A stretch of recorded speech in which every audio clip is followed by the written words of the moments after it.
please rise for the Pledge of Allegiance? I pledge allegiance to the flag of the United States of America and to the republic for which it stands, one nation, under God, indivisible, with liberty and justice for all. At the beginning of each meeting, we like to go over our district's mission and vision.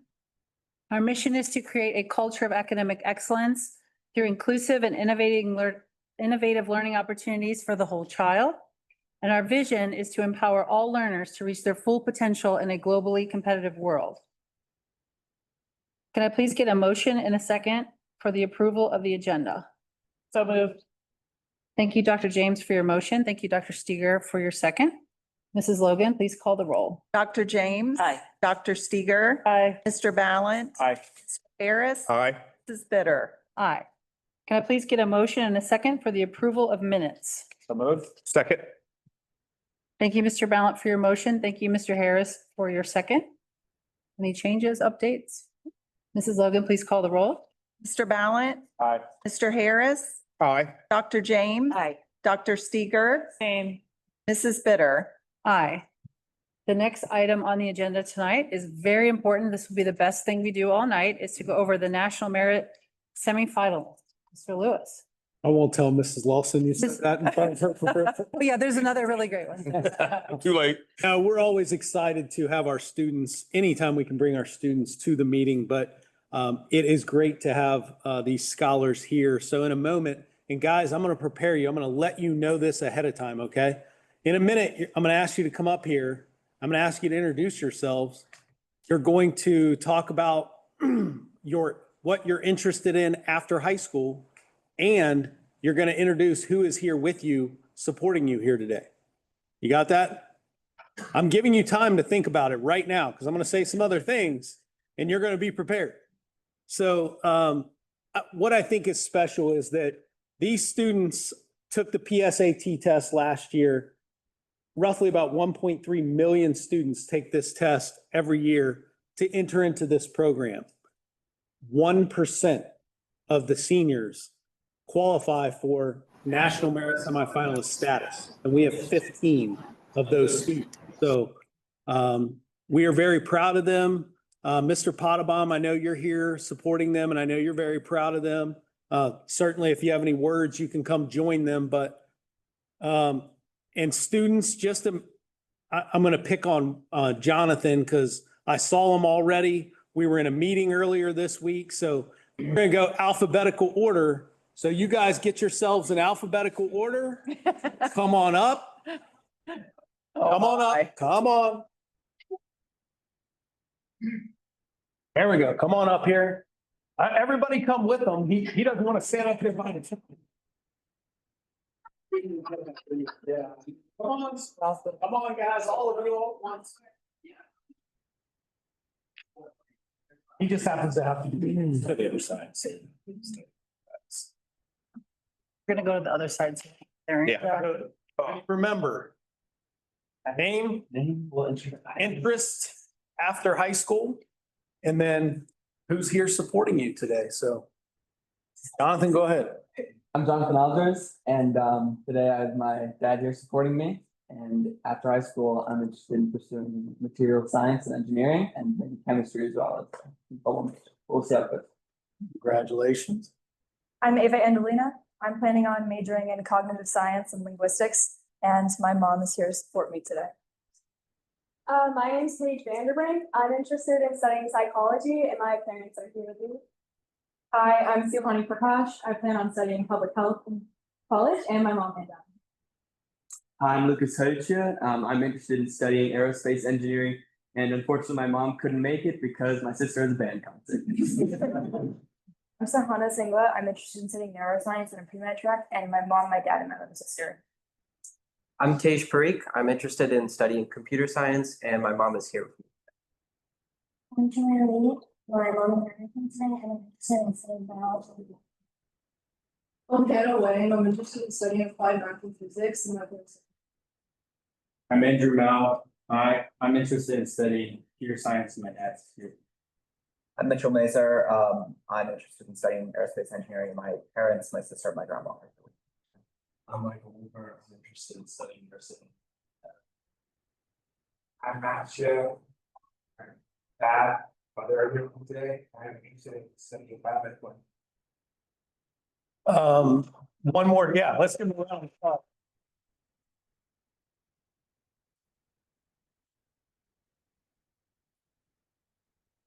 One more thing I'm gonna ask you to do, and Jonathan, you don't have to be first this time. Okay. Think about a teacher or a staff member that has impacted you and what did they do to impact you so greatly? And again, you don't have to go first, so start with anybody. Or we can start with Jonathan. One of my favorite teachers throughout my entire time at Sycamore High School has been Mr. Geyer, the AP chemistry and also academic and cell chemistry teacher. But he really, I guess, infused me with a passion for chemistry and just his teaching style and the way he works with the students and cares about them as a little more than their grade. It really has set me on a passion, and he's a large part of the reason that I want to study chemistry after high school. Fantastic. A teacher that had an impact on me is Mrs. Feist with CCP English last year. And that class was kind of my introduction to research and diving deep into a topic of my own choice. And she really helped me find a voice through writing while also doing some really cool stuff in research. My teacher is Mrs. Nimskern, who's the AP US history teacher. And it was a joy to go to her class every day. And she just was so knowledgeable, and it was so much fun just to be in the class and hear her talk. My teacher is Miss LeBlanc, who is my freshman English teacher. She's since retired from the high school, but she was one of my first classes in high school that really helped me get out of my shell and start to find myself. And it's probably one of the reasons why I'm so involved in high school right now was her encouragement. So, honey, we'll make sure we get that to her. Okay. For me, it would be Miss Coleman. She was a gifted math teacher at the Green School. And she just really just started me on a path of being really interested in math. And she just made math really interesting. And I loved going to her class every day. I also want to say Mr. Geyer was my favorite teacher. He helped me a lot. I think it was from him that I actually had a genuine interest in learning every other thing, which is kind of for a grade, but his was more. And now I TA for his classes and run chem club or help run chem club. So it's pretty fun, and it's more than just learning. It's going to be a lifelong experience. I would say Mr. Vega. He was my sophomore and junior year Spanish teacher. I was considering dropping after Spanish 3, but after taking his class, I really fell in love with the language, and I'm continuing up until AP Spanish now. I think for me, I would also say the Simpson because I think they're all so I kind of never really had an interest in so much stuff story, but she kind of brought a passion to it and helped me really love the subject. My favorite teacher is Mr. G, the GOAT, because he made me love physics, and that's why I'm majoring in physics. So now I see it. My favorite teacher would have to be Mr. Howell. He's a computer science teacher. He's given me so many opportunities inside and outside of the classroom, whether it's through computer science club, trying to help fix a problem at a paint company even. And even now, he even emailed me a few days ago, giving me new opportunities I can explore. So yeah, he's a great teacher. I'm gonna have to go with Mr. Minion, who was the Latin teacher at the high school. Especially in Latin 3, he really that class forced me to learn good study habits, and he was always there helping students through that class. I would also say Mr. Minion. I was with him for 4 years until he moved to Indiana. He really pushed me to get more involved in leadership in various different activities, especially in Latin Club and the Ohio Junior Classical League. And it's really unique being able to have the same teacher for years in a row and form a deeper connection. I would have to go with Mr. Briga, photo teacher. I met him the beginning of junior year, and he's been so much more than just a teacher, but as a mentor, I'm able to help me through not just photography, but also me in person, everything else that we talk about. So, yeah, it's great. It's great. Well, and thanks for sharing that, because if you guys haven't told those people that particular thing, and some of you a lot tougher because they're no longer here, but that is a gift that you can give them. So, you know, I may stop and see you if you're willing to write that out. That's a gift that teachers just, they will cherish that gift for the rest of their lives, because knowing that they had that impact on each of you, and really some of you influenced what you're going to do after high school. That's pretty amazing. So thank you for sharing that. So let's give them one more round.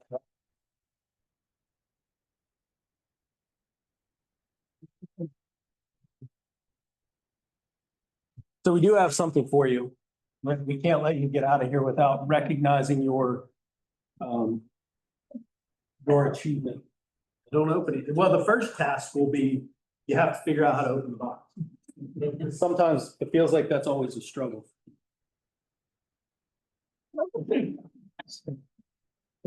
Is someone already being challenged?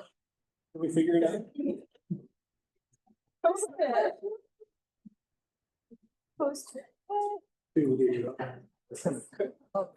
Other students that were not able to be here will get it. All right, did we figure it out? Figured out. All right. What is it? It's a big championship race. Solid gold. It's not something you're really gonna wear, but it is one of those things that we just wanted to like recognize. It's real. We just wanted to recognize your achievement. It's something that you can look at and say like, hey, we did that. So, I think we're gonna have you guys kind of squished together. I know your parents would like to get some pictures. I know we would like to get some pictures of you. So, you know, just like in any school picture, we need taller individuals in the back, shorter individuals in the front, squeeze together. Act like you like each other. Act like we're in the same grade. Yeah. Right. Yeah, you can. I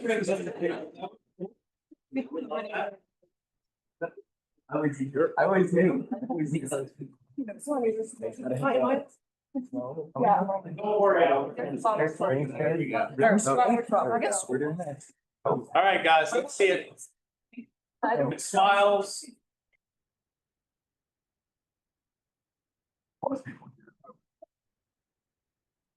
Keep holding your fake smiles as long as possible. Yeah. A little bit longer.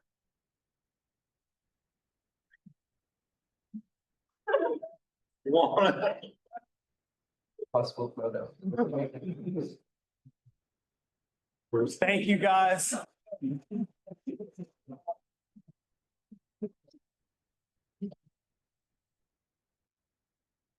You're more than welcome to stay for the entire meeting.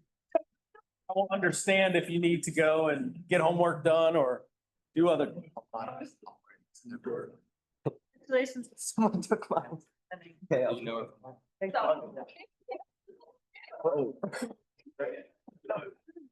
you.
I think we're ready to go on to the next item, which is the 24-25 report card presentation. Wonderful. We'll wait Thank for. you so much. It's an honor to present to you this evening. I have to agree that it is a highlight to celebrate our students, so I take no offense. Absolute delight it was. They are the reason that we are here. I will give you I understand we have many things to move through this evening, and one of those is my presentation. I will try to keep it brief but meaningful for everyone. And if there are things that I talk about but don't touch on at a deeper level, I'm happy to make note of things that you'd like to revisit for further conversation and dialogue as well. So I'll start by acknowledging that we received a 4.5-star rating this school year. We were actually 0.125 away from a 5-star rating as an overall school district. Just a quick overview of what the components of the report card are.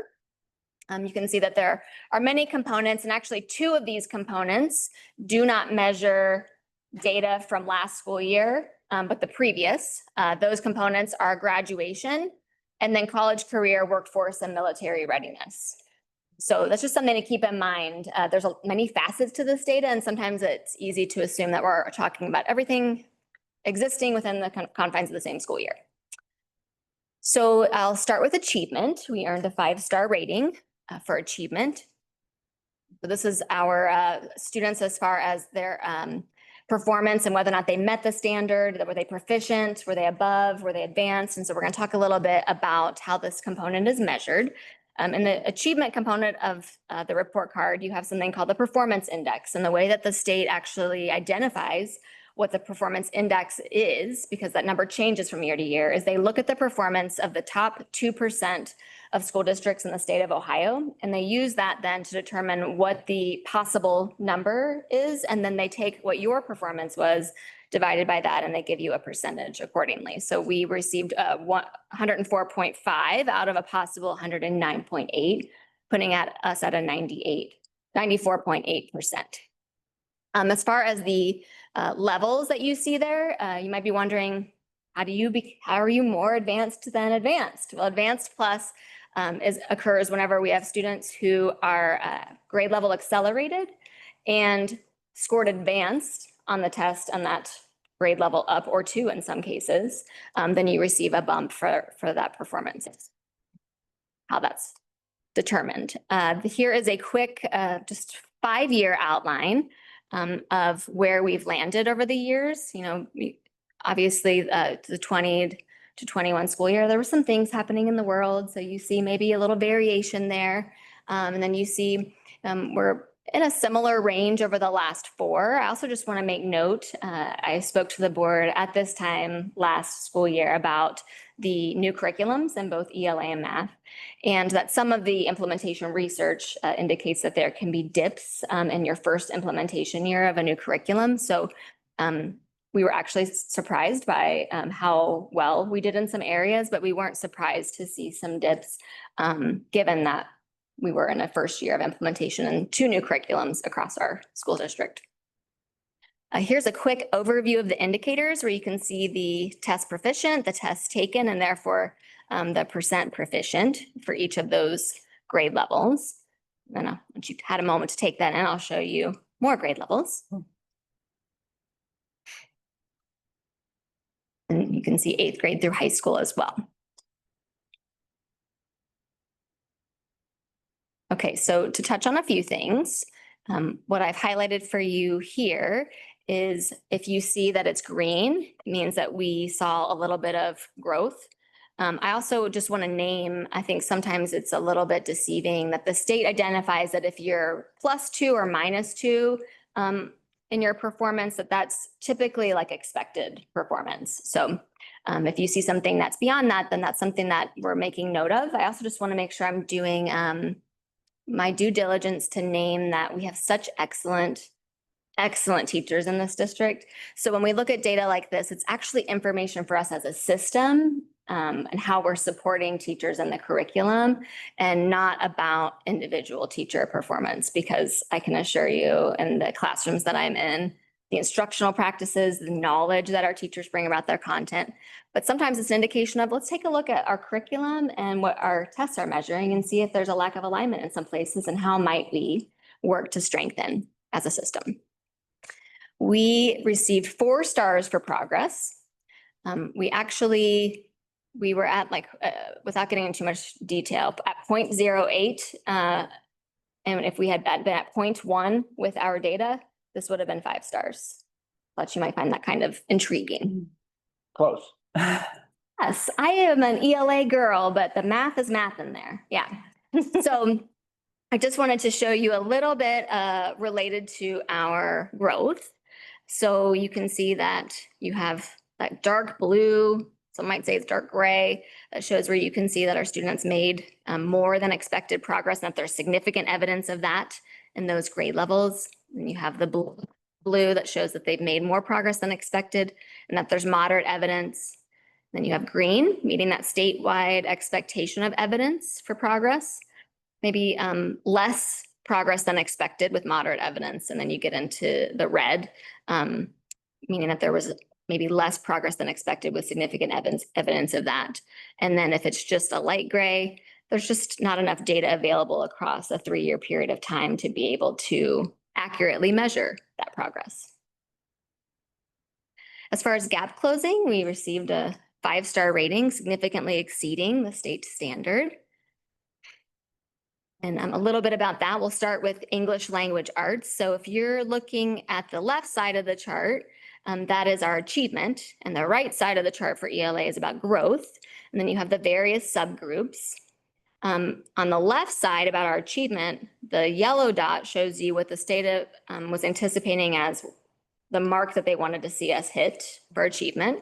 So you can see that we had exceeded all subgroups on the left there. And on the right, this chart is a bit deceiving because it's a long spread, but I want to go back to the -2 and +2 is within range of what they're expecting.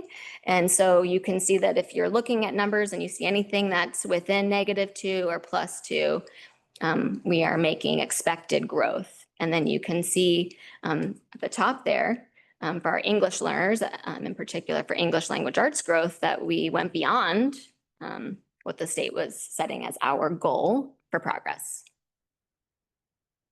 And then the same for math as far as what you would want to look at. So on the left, achievement, and on the right, growth. On the left, the yellow dot gives you indication of what the state wanted to see as far as our achievement. And on the right, where the line is, what they wanted to see as far as growth. Again, -2 +2 is within range of what they expect for us. And so you can see, wow, look at that top bar, right? Our bar at the very top, very, very significant growth.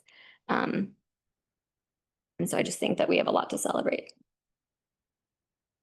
Graduation, they set goals for us as well for our graduation rate. And so the yellow dot is what their goal is. You can see we're super close there at the bottom for students with disabilities, but I also want to acknowledge that something that's true for that particular subgroup, that if an IEP team is meeting to determine whether or not a student would benefit from deferring and then spending time in transition programming, right, and planning for those life skills and success beyond high school, that unfortunately with the way the metric is currently established, that counts against you and your graduation calculation. So it's just something that I want to acknowledge.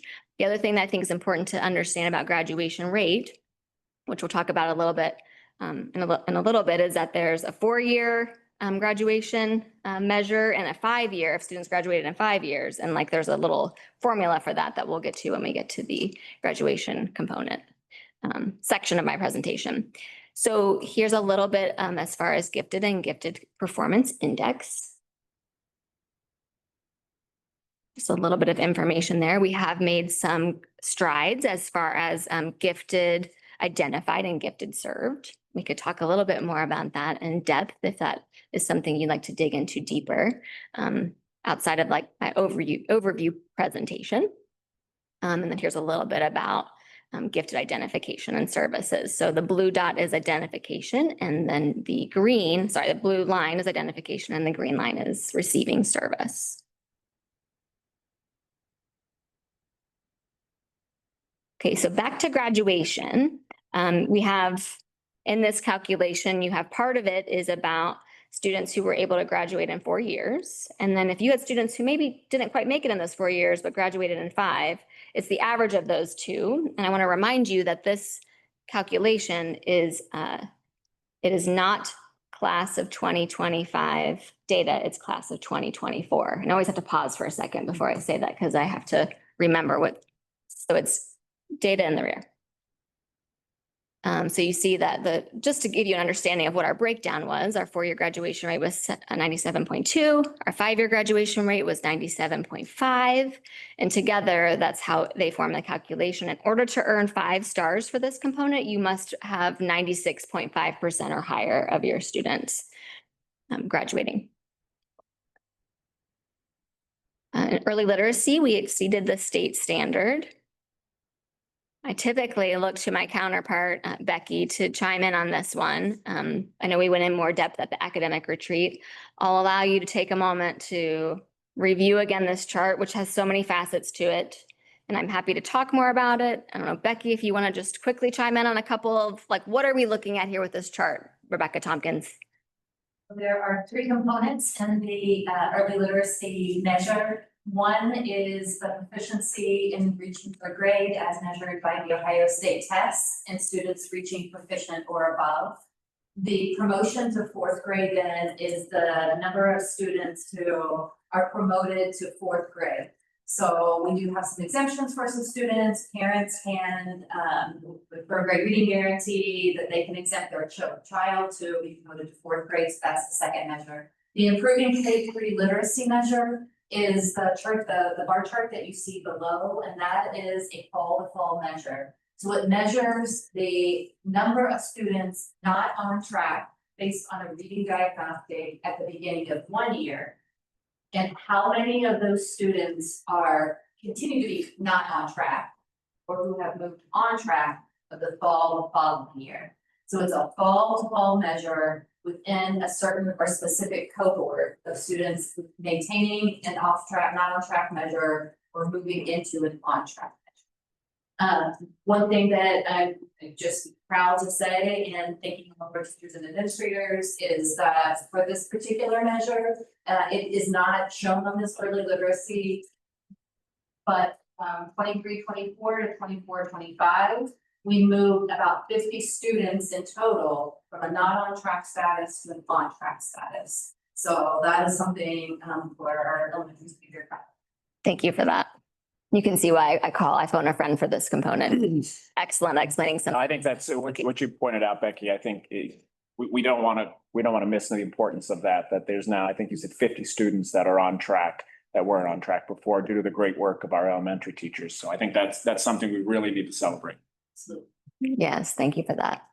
So quickly, I will talk through the college career workforce and military readiness component. This is the first school year where that is included in our calculation. It has been noted in the report card in the past, but it's the first time that's actually been factored in. And again, this is data from not last school year, but the previous. So essentially, they look at the number of students in the 4-year graduation cohort who are demonstrating what they call post-secondary readiness. And I'll give you many examples of how the state defines that. And they're dividing that by the number of students in the 4-year graduation cohort. So, and I will just pause and say that this score is fairly similar to many of our like districts that we compare ourselves to. But we recognize that we have a lot of room to grow as far as in many ways tracking of information and continuing to strengthen various components that within our system. So I'll start by just pointing out the honors diploma. That is a component that a student could be identified as being post-secondary ready if they were to earn an honors diploma. Earning an honors diploma, there's many factors, and then you have to reach 10 of the 11. They're also industry recognized credentials. where students earn 12 points through an industry recognized credential. So you think about some like very specialized career exams that students would take that would then demonstrate to the industry that they're ready for that career post high school. There's also dual enrollment credit. So when you think about College Credit Plus, if students earn 12 college credits, then they have demonstrated post-secondary readiness, or ACT, SAT remediation free score. Before I show you the next components that can be included, students can't be double counted in this. So there's many students who may be earning an honors diploma, receiving 12 college credits and CCP courses, and receiving a remediation-free score on an ACT or SAT. They're counting once. And I think that that's just important to name in this data. And every indicator counts the same. Yes. There's none that are weighted more towards. That's right. That's right. Great question. Qualifying score of 3 or higher on at least 3 AP exams. Military enlistment, which is a little tricky to track, but there is a form that we use to ensure that we're receiving credit for those who choose to serve our country. Apprenticeship acceptance is another component that we could talk more. I mean, these all have like many little facets to them, but I'm just kind of breezing through them just so you're getting a feel. And then what's called pre-apprenticeship. And then finally, achieved proficiency on 3 or more technical assessments in a single career pathway, or the Ohio Means Jobs Readiness Seal, and 250 hours of work-based learning credit. There's other things that they show us that and how we're doing on those things, but these are the things that are calculated as part of demonstrating readiness. So just to bring us to a close, I just wanted to celebrate that we've earned a 5-star rating 4 years in a row. We've earned a 5-star rating in gap closing 4 years in a row, that we've earned a 5-star rating in graduation 4 years in a row. And when I say 4 years in a row, the star system is also not been around forever. But I just think that that's really worth celebrating. And also just the increase in our number of students who've been gifted identified receiving services, and that all subgroups met their gap closing and achievement indicators in ELA and math, and then being in the top 4% in the state in progress. Opportunities, continuing to refine our implementation of the ELA and math curriculums in our year 2, providing strategic evidence-based support to specific grade levels who might have experienced implementation dips, continuing to grow our progress in the area of K-3 literacy, and continuing to make strategic efforts in our performance on the college, career, military, and workforce readiness component. There are other things that I didn't touch on that I would be happy to touch on in the future, and I would love to know what more of those things are that you might like to hear about, and I will make note of them. But what questions might you have this evening? Thank you, Mrs. Lawson, for this overview. This is great. I would like to know a little bit more about, at a later date, the information on gifted services. The information about those who've been identified versus those who are being served. I know you're working on that, but if you could come back to us at some point and share with us what's going on and why these numbers are reflected like this, because I know we've said that it's a celebration, but when you see the chart. I understand. Thank you for that. And I would have an interest in learning more about, I know there's a report that comes out for schools related to special education services. And I know that that seems relative. I mean, I think it looks different than it has in years past. And I can see that there were several items that were not met of the criteria. There were probably 50, I don't know, almost 50 different criteria, and I think half of them were not met. So I would like to know that about that. And I would specifically, it was heavier towards the preschool readiness for kindergarten. So just understanding what our early intervention program is doing, because that's going to help save time, money, and energy in the future years if that is a good program. And I know that's always been a really strong program in Sycamore, so I just want to make sure we continue on that. And then the other area that I have a particular interest in is the positive behavioral interventions. We did not meet the standard for that as well. So Yeah, I realize there are things that we, there are great successes, and at the retreat, I couldn't say enough about all the amazing work that our district has done. These are major celebrations. I just know that there are students that are in our district that are not having strong student achievement, and I just want to make sure we don't forget those students. And gifted as well, right? I know that we've had some community feedback about both of those groups. Thank you.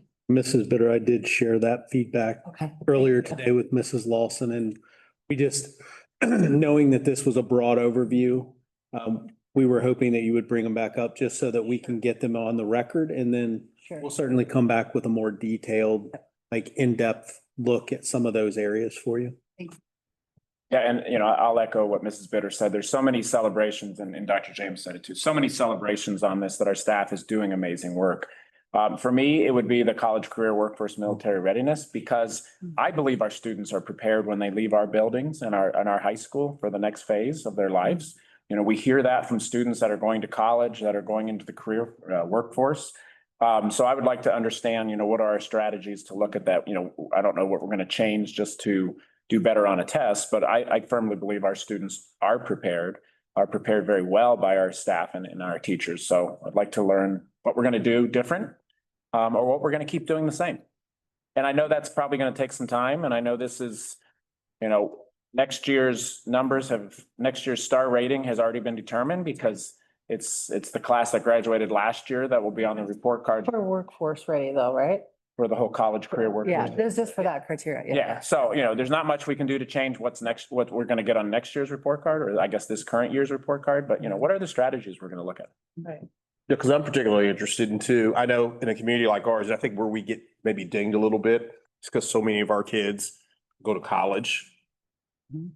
And, what are we doing to develop kids to go into technical fields and, those kinds of things. I know last meeting, we talked about our Scarlet Oaks representative. So I know we have a relationship with Scarlet Oaks. So what are we going to do? Maybe expand that relationship with Scarlet Oaks to kind of fit with the college career readiness plan. So thank you. And I know we are doing internships. I know we're doing work study.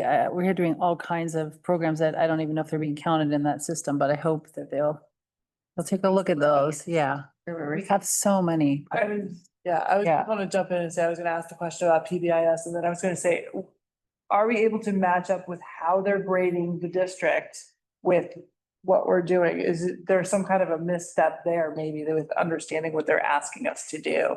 That would be my question for you. I mean, obviously, I'm not going to be here in January starting then, but the other thing I would ask also, because I've asked Mrs. Tompkins and Mrs. Spencer, is there an opportunity possibly for Sycamore in a long-term plan to think about a pre-kindergarten program? And I know you love hearing that out of my mouth, but is there an opportunity to support the younger learners who aren't quite ready to go into kindergarten yet out of the preschool program? That's my only question for the future for you guys. So Thank you. Well, I appreciated the question regarding special education. We have that first reporting coming out in December, and so I look forward to connecting more at that time. And then just to quickly touch on PBIS, something that's important for people to understand is that it's not scored. It's actually a self-reported indicator. In order to report yes on that, and I actually wrote this down just to make sure that if it came up, I had this right. That you have to have all of the following. You have to demonstrate that you have all 3 tiers of behavior support. And when I say tiers, there's different levels to behavior support. It has to be backed by the research, supported with systems, processes, and structures, and to be implemented with fidelity. And if any of those words I used is not feeling like if the building's not feeling super strong, they could say that's true at every single level. They're to identify that they have not met the indicator. And so I just want to assure you that our buildings are intervening with our students for positive behavior intervention supports, but we had 2 of our buildings who maybe weren't able to say with confidence that at every level that they could say that all those things were true. We're certainly working to strengthen the system in that area, but I just wanted to let you know that if any building says, you know what, no about it, some part of this, then it's a no for us as a district. And so that's how that is measured. Yeah. Thank you for doing that with fidelity. So thank you. Well, thank you for the honor of presenting this evening. It is such an honor to support this great district and the incredible teachers and staff here. So thank you. Yeah. I'm very proud of our report card, and I want to remind everyone that this is just one indicator of the phenomenal work that our staff are doing. Report card is just one indicator. Good point. And our quality profile will be coming out soon with kind of all the highlights of the rest of what makes Sycamore special. Yeah. And what staff are doing we just heard it from some of our students. It's deeper than just scoring well on a test. You could hear their real connections and their passions for the subject matter, the learning, and how that's impacted their career choices or post-high school choices, which was pretty impressive to listen to them speak about. Thank you.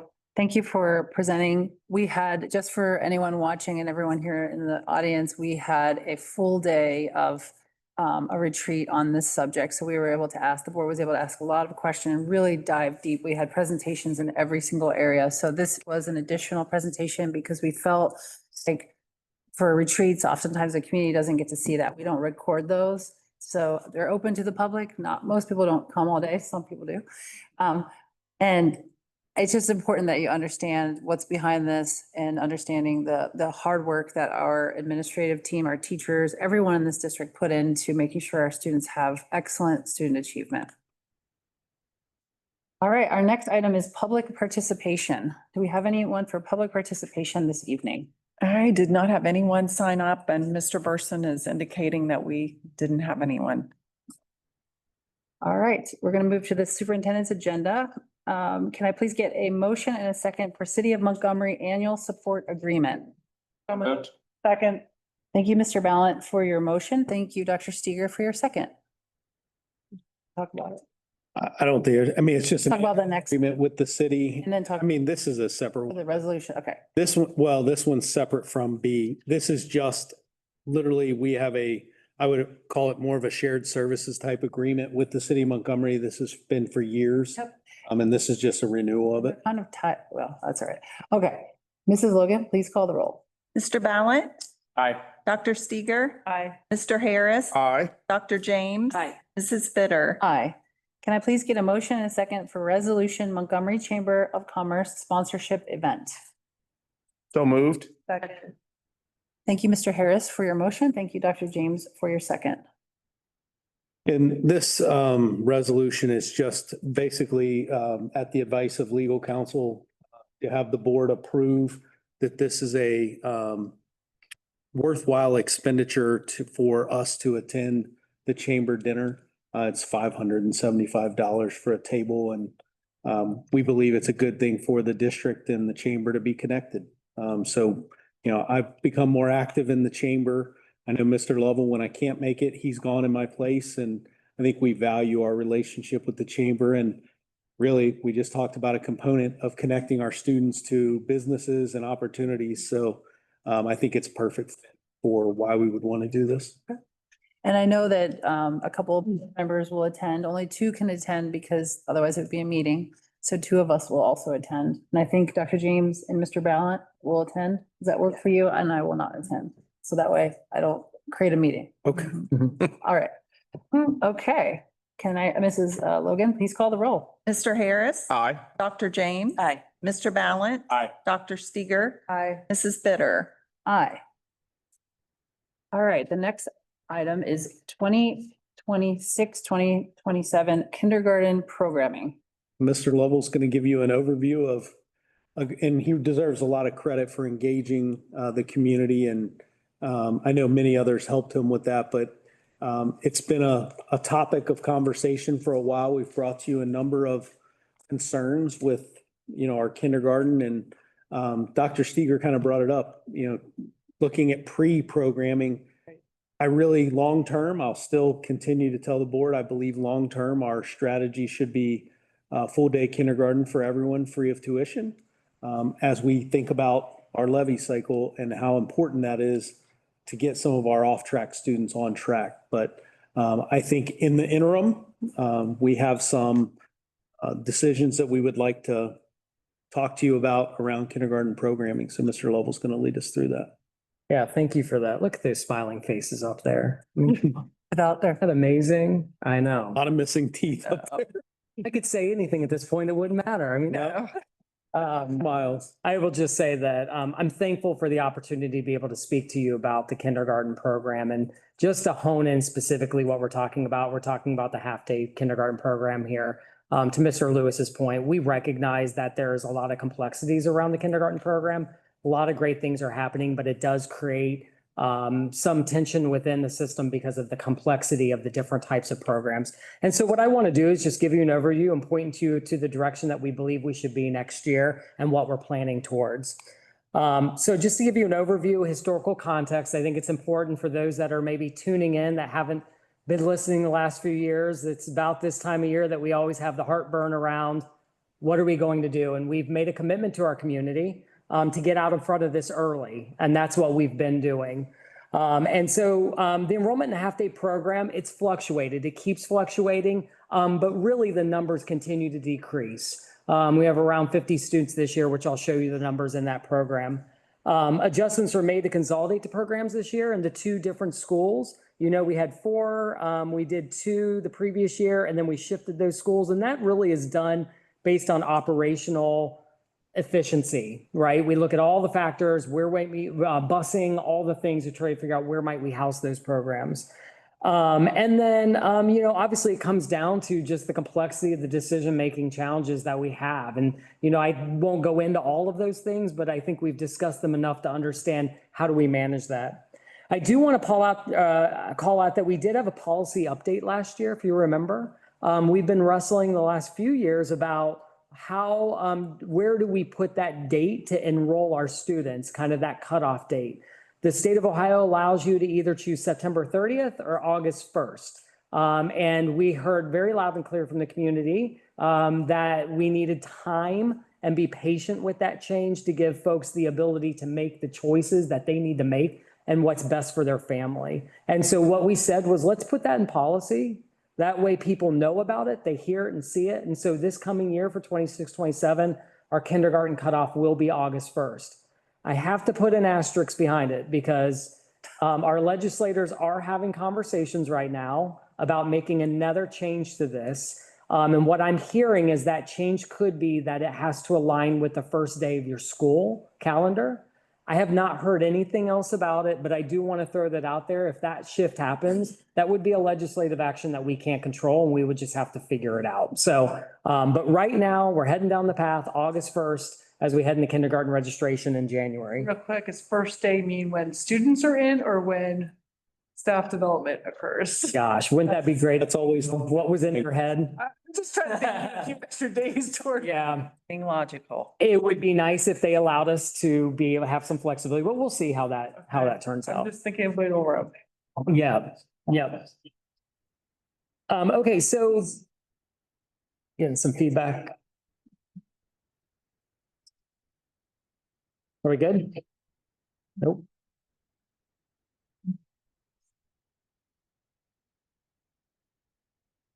Okay, there we go. All right. So I also wanted to point out to you, one of the things, like I'd mentioned before, is that our parents in our community are really passionate about all of our programs. And we've heard over the last few years, the passion really come forward when it comes to our kindergarten program, specifically the half-day program, and the desire to maintain that program in somewhat of a robust way. But how do we do that in the scope of all the logistics around it? And so one of the things that we wanted to do was get out early this year and really get into the community and have conversations around that. And so we had a community conversation, which I'll talk about here in a few minutes, on October 15th, where we were able to bring parents in, have a third-party facilitator, and really walk through some of those questions to better understand where people are and what they feel and think about where we should be going as a district in relation to that program.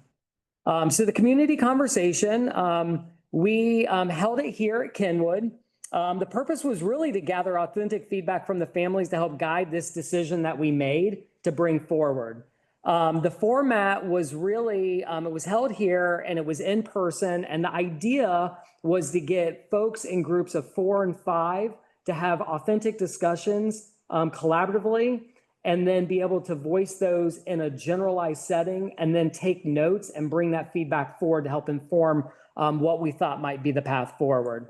It was parents, community members, district leaders, and just board. It was kind of a board listening representatives. And what I mean by that is we are listening to be able to bring that feedback back here.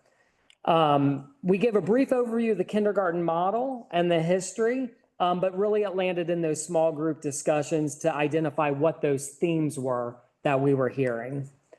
We invited 464 families to participate. We had 25 that showed up that evening to attend the conversation, and we had 13 staff members as well that were here. And how that looked was we invited our preschool families, current preschool families, and current half-day and full-day kindergarten families. So the idea was the families that are in the kindergarten program now, how's it going? And you also live through that registration process. And then those that are potentially coming into the program in the next year, next few years, to try to understand where their heads were around everything. What we did was we put them in groups of 4 or 5, and the idea was that we wanted to vary the diversity of thought in those groups. So having a preschool, half-day, full-day person in each of those groups, and then one of our staff members as well to be able to hear the conversation that was happening.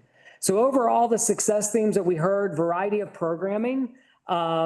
People seem to really love the fact that there are options in Sycamore. We offer a lot of different things, student opportunities.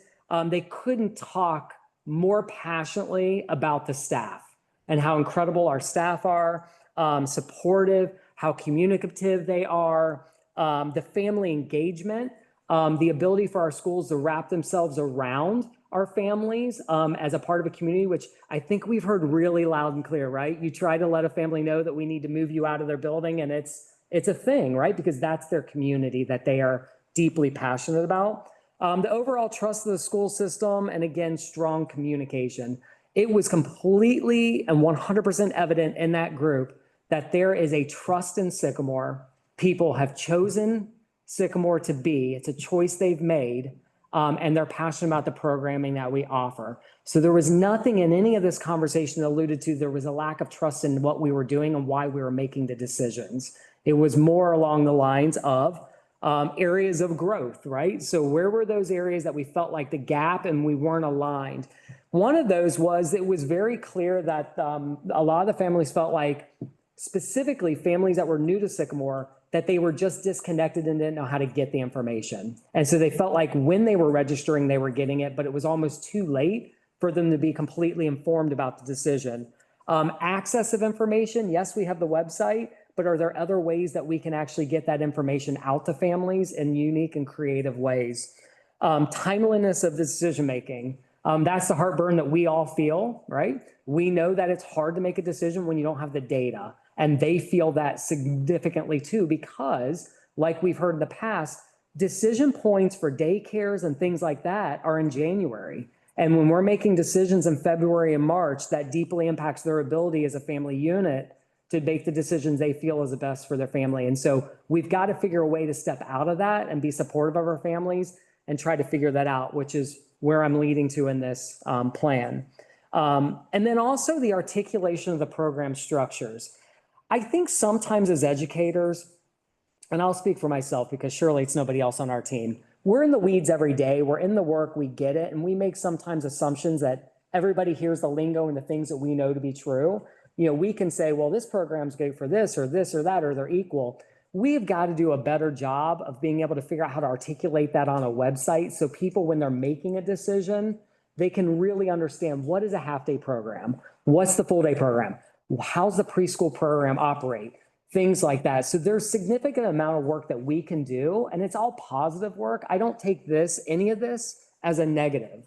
I think these are great opportunities that we heard from our folks that we can really dive into this and do a better job for future generations coming up through with that. So our key takeaways that we got from this. Number one, we've got to embrace early decision-making when it comes to how we're going to run the program. We can't wait. The reason I'm with you tonight on the 29th is because kindergarten registration starts in January. And while that seems like a far ways away, it is not. And so because if you think about, and I'll talk about the plan, what we have to do, we got to get ahead of this and we got to start building some of this infrastructure I just talked about so that we can get to where we need to be. We need to be making better new family connections. One of the cool things was our district registrar, Patty New, attended this. And I told her, I'm like, Patty, you don't have to come. She's like, no, I want to come. I want to hear. And she was probably way more critical of hearing it because, you know, that's her thing. But there were a lot of things that she said, you know, she started calling her registrars around the region and saying, how do you do this?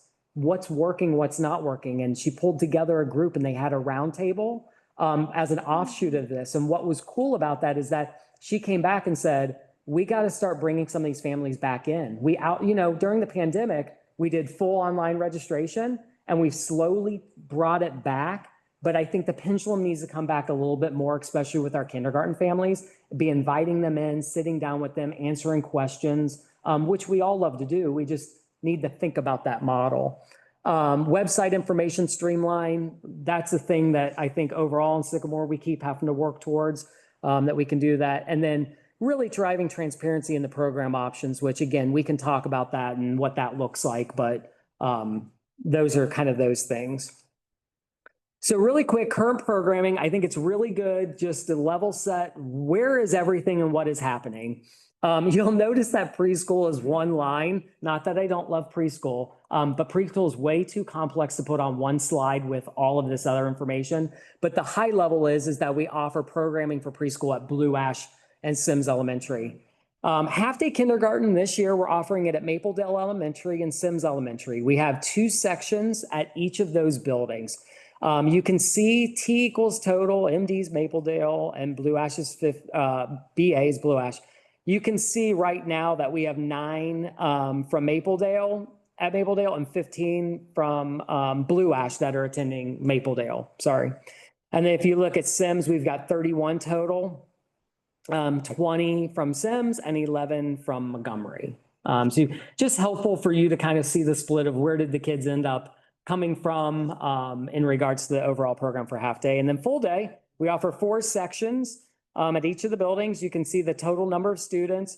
Really, we try to cap that. It should be 88 across the buildings. The reality, though, is that kids move out of the program, things like that. You have a wait list, you bring people up, but they're already selected a program. So that's where you get the variation in the numbers with that program. And because our full day program is tuition based, it's not as easy as just saying, hey, we have a student that's in need in a half day program. Let's invite them into the full day. If it's a situation where they can't afford the tuition, it just adds complexities there as well. So we have to work through those concerns and issues. All right, so what's our plan of response? There is a lot, I just want you to know, and I want our community to know that there is a lot of time, energy, and thought that goes around this and thinking about all of the things, logistics, the impact on families. What I don't ever want people to think is that we're just behind the curtain making the decisions because we want to do what's best for operations. It's really not it. It's what's the most sustainable model? How can we positively impact our students and really support our educators in that mission? So what we've really landed on is that we would like to locate our entire half-day program and consolidate the program to Mapledale Elementary next year, sorry. Not last year, next year. Next year. And the reason being is that based on the numbers that we know to be true this year, the operational constraints that we had, and our ability to better service our students next year, we believe by bringing all those sections into one space, we can do that. I've worked closely with Mark Zimmerly, our Director of Operations, and Mindy Zellner, our principal at Mapledale, to look at the space, because what we don't want to get into is a situation where then we've done this and then we're over class sizes or we're out of space. And I can assure you, by looking at it, running the numbers, looking at the data, we'll be fine in order to do this. Again, right now, we have enough students really to operate 3 sections, but we have 4. The benefit of doing this at one site is we'll be able to better flex with that. So if we have a need for 3 sections versus 4, we could look at how that teacher could then support the other programming the second half of the day. So it gives us a little bit more flexibility. That said, even if we say we're going to do it at Mapledale, which is what we want to do, we need to identify what buildings are going to what sections. So it's easy enough to say we're moving everyone to Mapledale, but that's not really the pain point that our parents always feel. It's not necessarily just where am I going to be, but is it going to be AM or PM? Because that makes a huge difference in a lot of different complexities in a family. And so in working directly with transportation, looking at the operational structure, also what plays into this is our ability to bus our preschool students and how we can be most efficient so that we don't have kids on the bus for an hour or longer, right? What we need to do is we need to put Sims and Montgomery in the morning kindergarten and then Blue Ash and Mapledale in our afternoon kindergarten. Again, I fully recognize that there is a very strong desire for a good majority of our half-day kindergartners to be in the morning.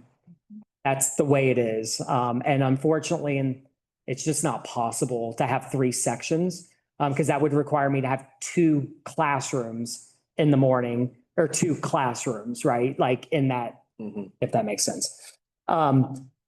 So, and then the age eligibility, 5 years old, on or before August 1st, 2026. I do want to put that in there because that's another data point. We did run a simulation on what that would look like for our students this year. How many of them, right, would have been eligible or not eligible. We still feel pretty confident that we can do this based on that. But my disclaimer, which I feel like should be on an entire slide, is that it's all the data we have. We've collected it, we analyze it. We think this is the very best option that we can put forward. Now, so what's the next steps? After tonight's meeting and after sharing with you, the rubber meets the road. We have got to get going. So I've already developed a project charter for my team. We're going to be meeting. That's going to include not only my team, transportation, but also I'm looking at Jessica back there from a communication standpoint.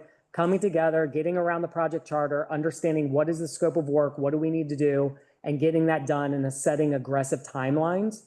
Some of the things we're going to have to be quicker than others, meaning we've got to start getting some mailers out to the families and the preschool programs in the area to let them know what we're doing and our families that we have captured. And that's the other thing we know to be true. We don't know who we don't know. We can do our best to reach those families, but the reality is we just don't know who the people are out there that might have kindergartners. So we'll do our best to reach those. But I was going to actually just put on this slide, communication, communication, communication, because that's what we hear, that's what we need to do. But it's also really just getting the systems in place so that Patty, when she starts registering in January, we just have people with giant smiles because they've been told. And I will tell you, and anybody else that was at the conversation, I'm sure it came up in little pockets, but one of the things I did not hear was this deep passion around my kid has to go to my neighborhood school in this school. Really what we heard loud was just tell us. Tell us early so we know. And so that's my recommendation is we've tried other ways in the past and it hasn't been overly successful. So I want to communicate clear. Here's what we're doing. Go down this path and see if we can find success. Questions? No, I think it's great. I think getting out, that's what we heard the last 2 years was we need to know early. So I think this is what you're doing and I think it's great work. So thank you. I don't have any questions. I think you have been so thorough over the years to figure out the approach to this. And we have had families come here multiple times and speak with us about the subject. We're pretty informed as well. And I support what your plan is. Okay, thank you. How can we support you further through this endeavor? Registration, everything. As always, if you're hearing things, just let us know. I mean, you're representatives of the community, so sometimes you hear things before we hear them, and so just let us know so we can get ahead of it. We know we have a lot of work ahead of us, but we can get it done. We've got a good team. No, thank you. And I feel like this, if everyone's been watching over time, this has been a nice, slow stepped process to get to this point. So thank you. Are you reaching out to daycare centers? Like, I know there's sometimes daycare centers and people's, like Children's Hospital has a daycare center. Like there are some employers that have them too. And we have a list here that. Yep. So we have a list that we've worked with our preschool program to develop that over time to be able to reach out. We also have a list from transportation of daycares that we service. So we feel like we can get out there. Our plan is to do a road trip. We did a road trip today. It was very fun. My team, we visited all of our local kind of communities, partner communities around. We're going to do the same thing with our preschools and childcares as well, to show a face with the name, and to get out there and hand them the information, because that's another thing that we heard as well, is that we have very little connection with those daycares. And so we're trying hard to build that relationship. Yeah. Thank you. Good work. Yep. All right.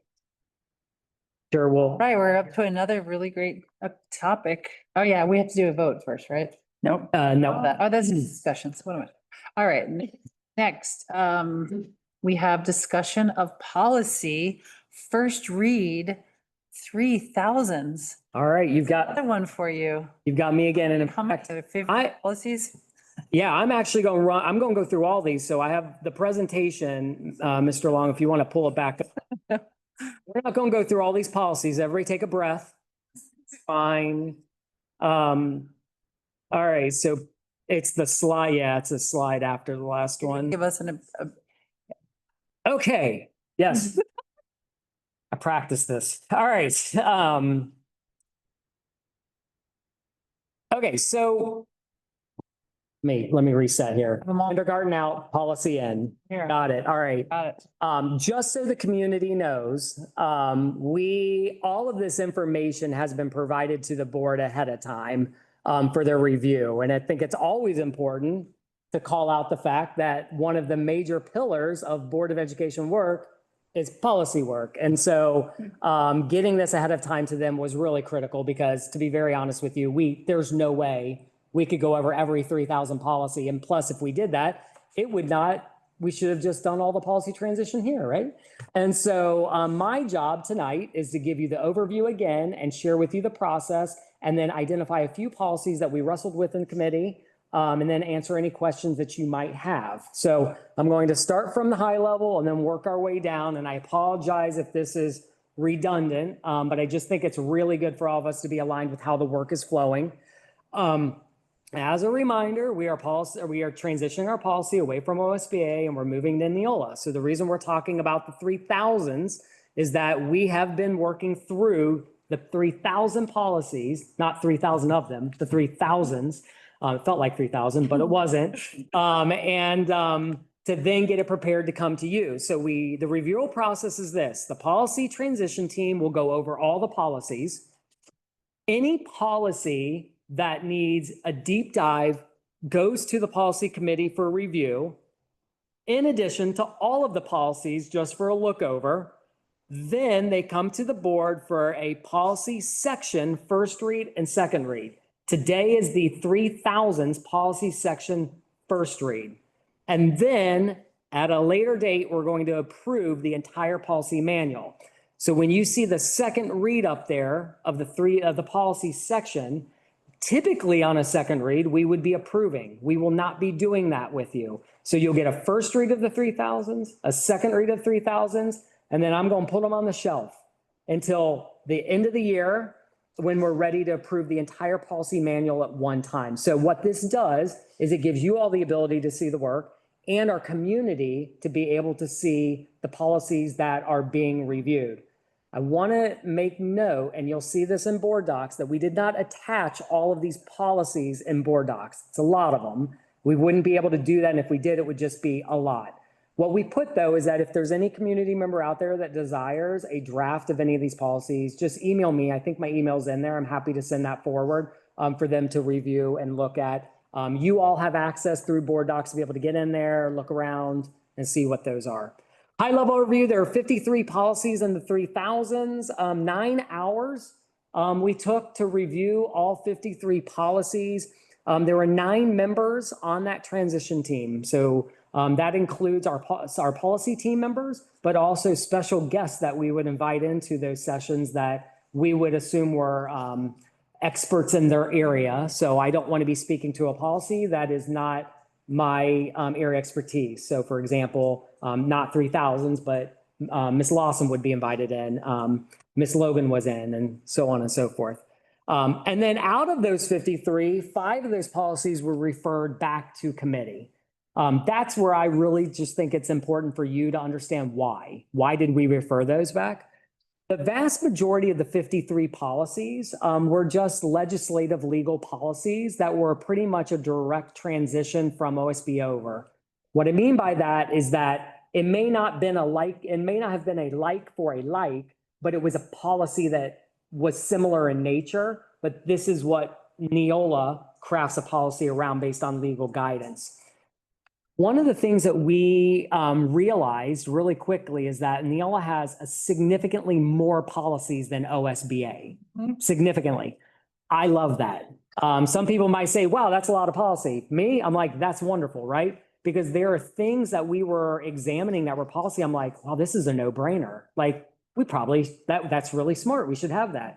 The downfall to that is that's a lot of policy to digest for people. But what I'm going to point people to in the future is the idea that it's not just about the policy, but it's really about the administrative guidelines. And we'll talk through that down the line. That's not tonight. But the 5 policies that we did a little bit more depth on were 3120, 3310, 3362, 3432, and 3440. Just high level overview, job descriptions. That one was more of just making sure that we had alignment of what the expectation was from you as a Board of Education. Right now, job descriptions come to the board for approval. And so we want to ensure that that carries forward if that's the desire of the board.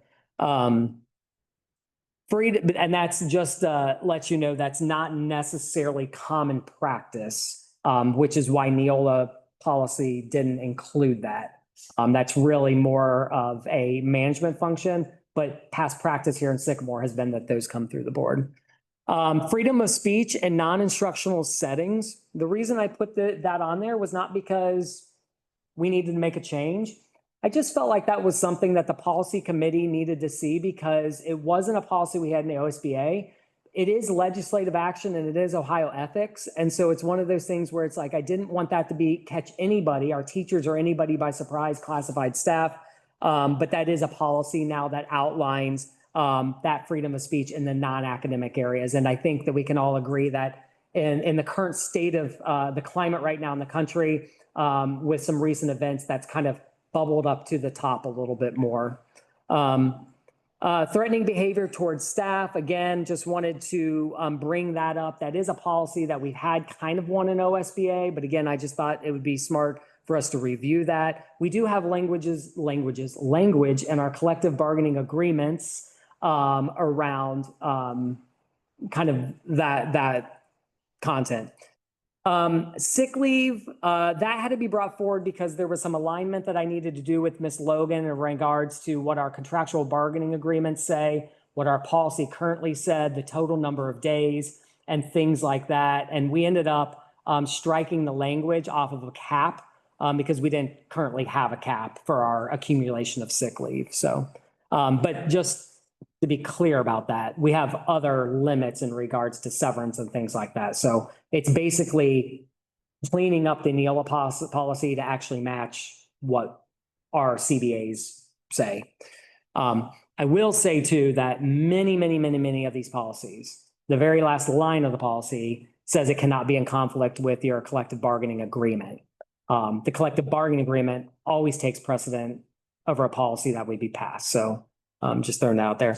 And then job-related expenses. So this one was one that, in fact, really came to policy committee because that was one that I needed Ms. Logan, to review again.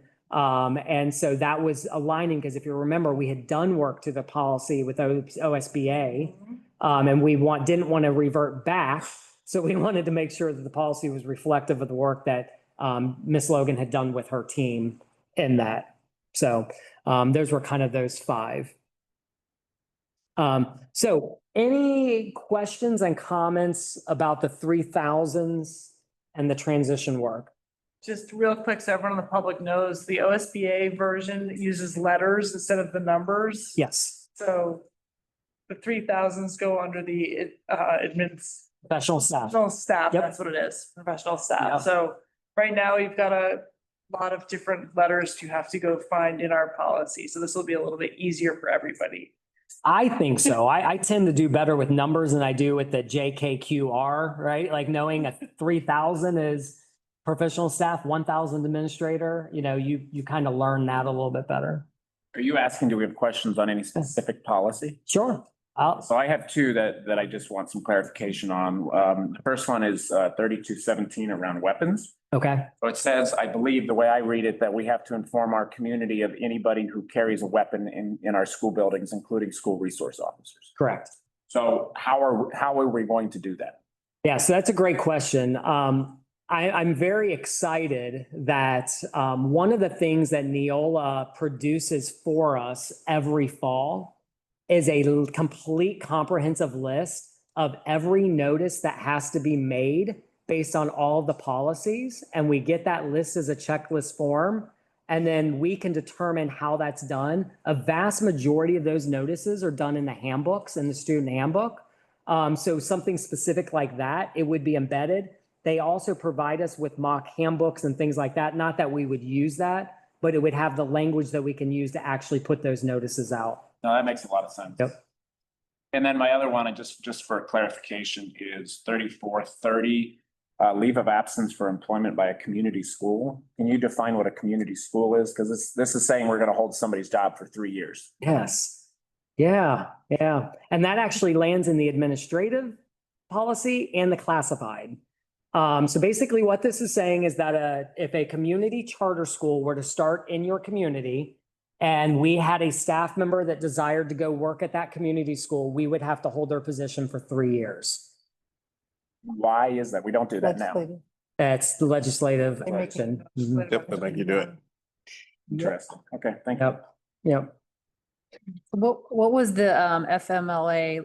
You said hold review. That's gonna be one you wait for later? Yeah, we're holding that one because we just want to make sure that it aligns.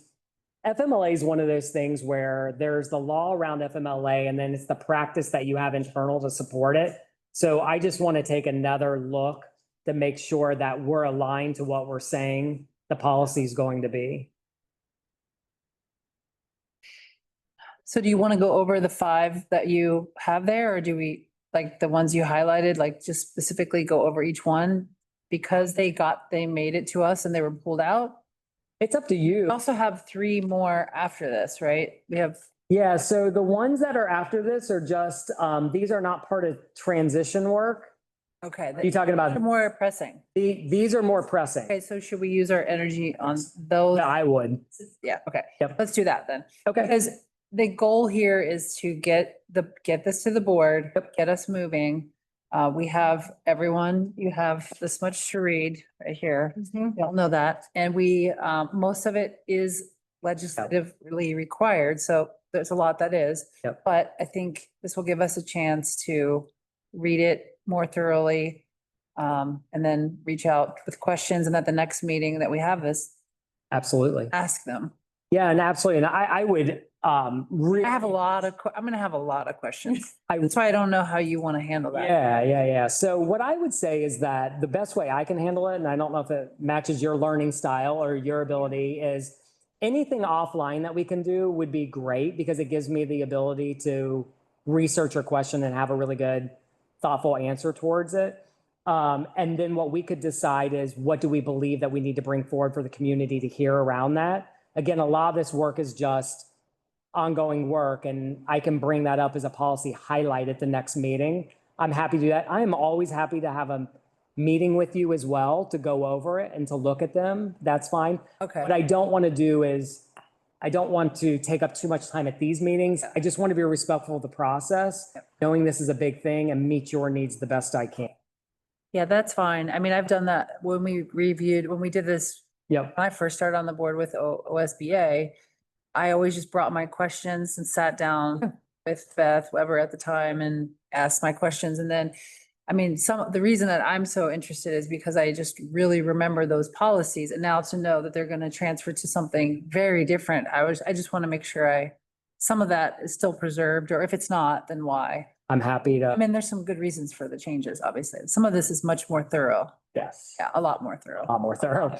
which is good. I think it's good. I'm very happy to connect and meet. And then again, I'm happy to have feedback around, because every meeting, we're likely going to be having another section come forward. So you're going to be getting an email from me about the 4,000s very soon. So this is one of those things you're just gonna have to keep up with. I feel bad telling you all, like, it's work. Like, it's a lot. You're gonna be getting it and you got to keep up with it, because we're gonna keep the pace to keep it moving. Yeah, I think as much as we can do offline with you would be better. Yep. Okay. So can I move on? Do you mind? Please. Okay.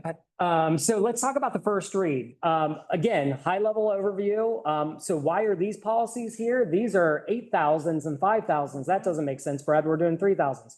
We had mentioned at the very beginning that there are going to be policies because of legislative action that we have to tackle now that won't fit the transition mold.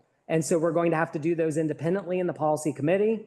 And then what we're going to have to do is bring them forward, and that these policies are going to live and breathe within the OSBA policies online. Going to be a little weird, but we'll make it through until we adopt them all at the end of the year. So we've got 2 here. The top ones are legislative updates, which require policies to be updated required, information security and transportation for non-routine trips. Information security is the updated policy based on cybersecurity and security features. It is not anything radically different than what we have, but they're the nuances of legislation that need to be in this. The update, Mr. Long, I believe, is all good. We're good to go with this one.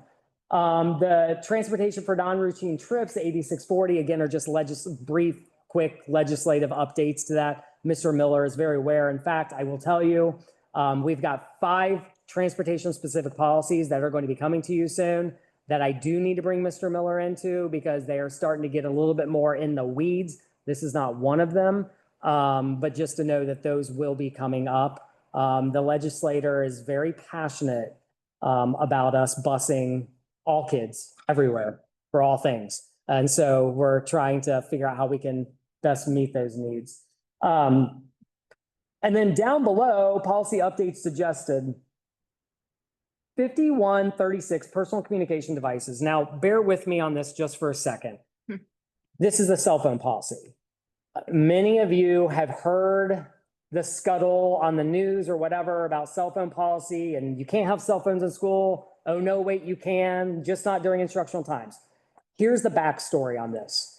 The governor desired that cell phones be banned from the schools. The kids would not be able to have cell phones at all during the day. And the language that was used was during instructional times. The way the legislator interpreted what he desired and the way they wrote the legislation was during instructional times. Once that legislation was done, and Neola and OSBA, whoever drafted the policy, it articulated that it was only during instructional times. Well, us educators go, instructional times are not the hallway, are not lunch, are not you name it. It's classroom. So that's how we're operating, right? The governor got a little upset because the policy was written wrong. And so they went to Neola, and Neola basically said, look, we write the policy for the legislative action. So the long story short in this is that there is very strong confidence that we're going to get a legislative update sometime this fall that is clarifying what the governor intended in this policy to be. What we're saying is that we are not straying from our policy and our practice at our school, because as you all know, the legislator right now is very focused on property taxes.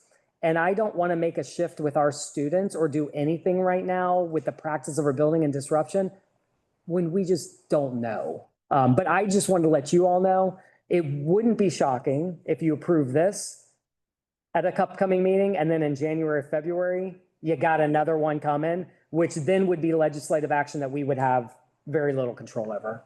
True. So what do you, okay, so you're suggesting that we go ahead and go with that plan? I am, because I think that it would be really smart for us just to have the Neola policy in place. It matches our OSBA, but it would be, if we did transition to a new one, it would be a more seamless transition from this current Neola to the new Neola, if that makes any bit of sense. Yep.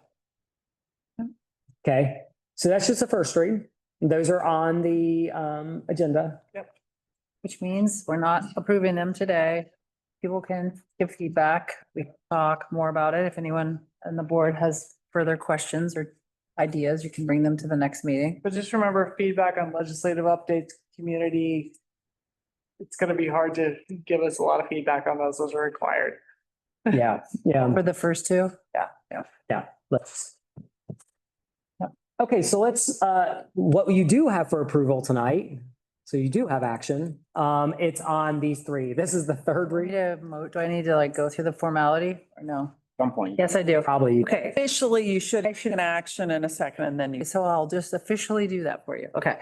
Can I please get a motion and a second for the third read and approval of policy? Second. Thank you, Dr. James, for your motion. Thank you, Mr. Ballant, for your second. Great. So this has been on the board agenda. This is the third time. I appreciate your patience at the last meeting when I read the room and realized this was not the time to talk about a 21-page policy, which I will not be talking about a 21-page policy tonight, but I will tell you that you've had the opportunity to look at it. Again, I know I feel like a broken record sometimes, but I just want to make sure we understand the reason there are three up there is because it's an identical policy that lands under the different sections, administrative, professional staff, and classified staff, okay? It's not that we have different rules or regulations for each classification. I just want to give you the high level of this policy. I did my best here, all right? It's not overly complicated in nature. The commitment is that the board's going to ensure a work and educational environment free from discrimination and harassment. That's the why. Why do we have this? Again, if you remember in history, we had no SBA policy and the board directed legal to really look at that policy. Legal crafted a policy and we decided at that time, we knew we were transitioning. Legal reviewed the Neola policy, our OSBA policy and what they had crafted, and legal determined that this was the best policy for us to be using. So I just want to make sure we're on the same page with that. But it prohibits retaliation and requires all staff to actively avoid, discourage, and report prohibited conduct. I will tell you, as an added practice, at every new hire onboarding, every one of our employees now get a copy of our policy, current policy ACACR, and I thoroughly discuss non-discrimination within the school district. So that's an added layer that we've added to our process. It talks about the protected classes. The clear reporting, reports must be made within 2 business days to a compliance officer. The compliance officer over here, you'll notice that we now have 2. That was a shift and change that we made because we wanted to have a male and female compliance officer. You're fine. But they're not like, neither one of them are assistant superintendents as we have had in the past. That is correct. Yeah. So both Mark and Lisa currently serve in the capacity of investigate and other roles within, whether it's Title IX or compliance and things like that. What we wanted to do is create that layer underneath in order then for the decision makers above. We can have a conversation about that, but that was what, when we worked with our Neola rep on this and we talked about what we believed would be best. Can you explain that to me in a different way? Because I didn't understand what you meant. Yeah. So, I mean, the layer part. yeah. So when you talk about a compliance officer, they oversee the investigations, ensure compliance with the law, and coordinate responses to reports of discrimination and harassment, right? Like that's the function. Ultimately, there's going to be a decision maker that occurs, and then there could be a challenge to that decision. And so we internally, it's often better to have multiple layers to be able to have protections and also to have another avenue for somebody to go to if that level doesn't work out. And that's what Neola recommended? It was, yeah. Okay, thank you. Yeah. It's like an appeal. That's also what our legal counsel recommends. I think so. That's really what I just wanted to understand that. And they've been trained in Title IX. Because it's different than we've done. Yeah. Yes. Yeah. Good question. And then protections, the district provides supportive measures, non-punitive actions. So all those things to ensure that we've got anybody coming forward that would make a complaint would be protected. And those that the complaint is made against are protected as well through that process. There will be an administrative guideline that follows this as well. And that administrative guideline is what we would train our team on. I will tell you that,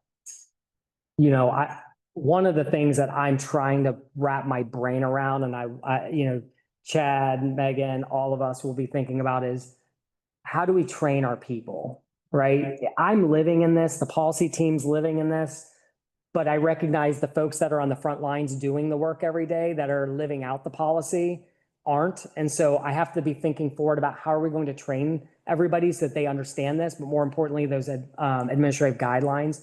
This is one outside of that scope that will get special training to make sure that we are all in one room.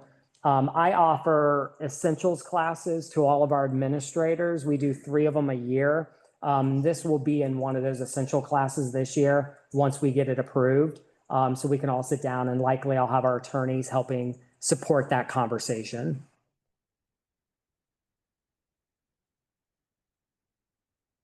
That's all I have. Anyone have any questions? In case you haven't looked at it, everyone out there in the realm of, the audience, this is a very long policy, and I think it's something that we've needed for a while. So I think it'll serve to protect everyone going forward in all 3 areas. Thank you to everyone who did all of the extra committee work before going to the committee. So that we had the subcommittee and then stuff goes to the committee. So thank you to everyone who did all of that extra work. I really appreciate it. Do we have to approve each one separately, or do we just, You can approve all of them together. okay. Are we ready to?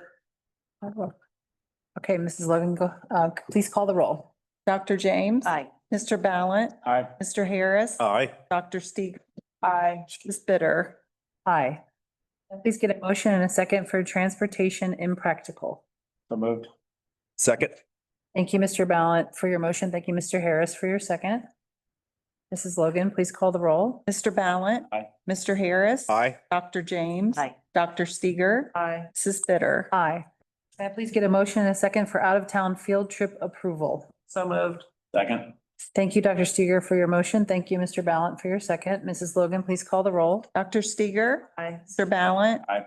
Mr. Harris? Aye. Dr. James? Aye. Mrs. Bitter? Aye. Can I please get a motion and a second for temporary easement Sycamore Junior High pedestrian bridge? So moved. Second. Thank you, Dr. Steger, for your motion. Thank you, Mr. Harris, for your second. Just really quick, we've been working with the county and state actually the last couple years. There is a pedestrian bridge that goes over 120 Ronald Reagan, is that 125? We are getting closer to that replacement being made.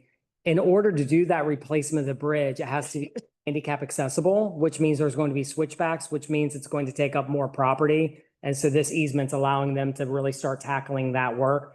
The bridge, though, for the community, this is important to know, the bridge will not be shut down during construction, the current one. They'll construct the new one and then tear down the old one. So there might be intermittent times that they're going to be shutting it down, but and this work's still another year out. So just want to give an overview. Thank you for that explanation.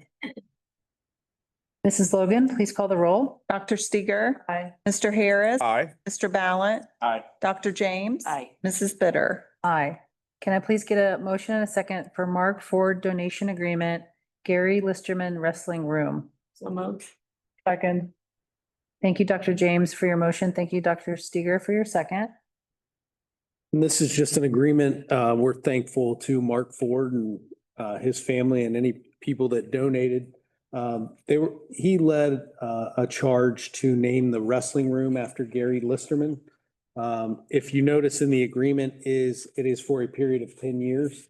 And just so that the board has some comfort of why would someone pursue the naming of the wrestling room? After Gary Listerman, he was the physical education department head for approximately 30 years, coached wrestling, football, golf, and track. He was Sycamore's wrestling coach for 29 years. His dual wrestling record was 205, 91, and 1. 12 league championships with 3 undefeated seasons.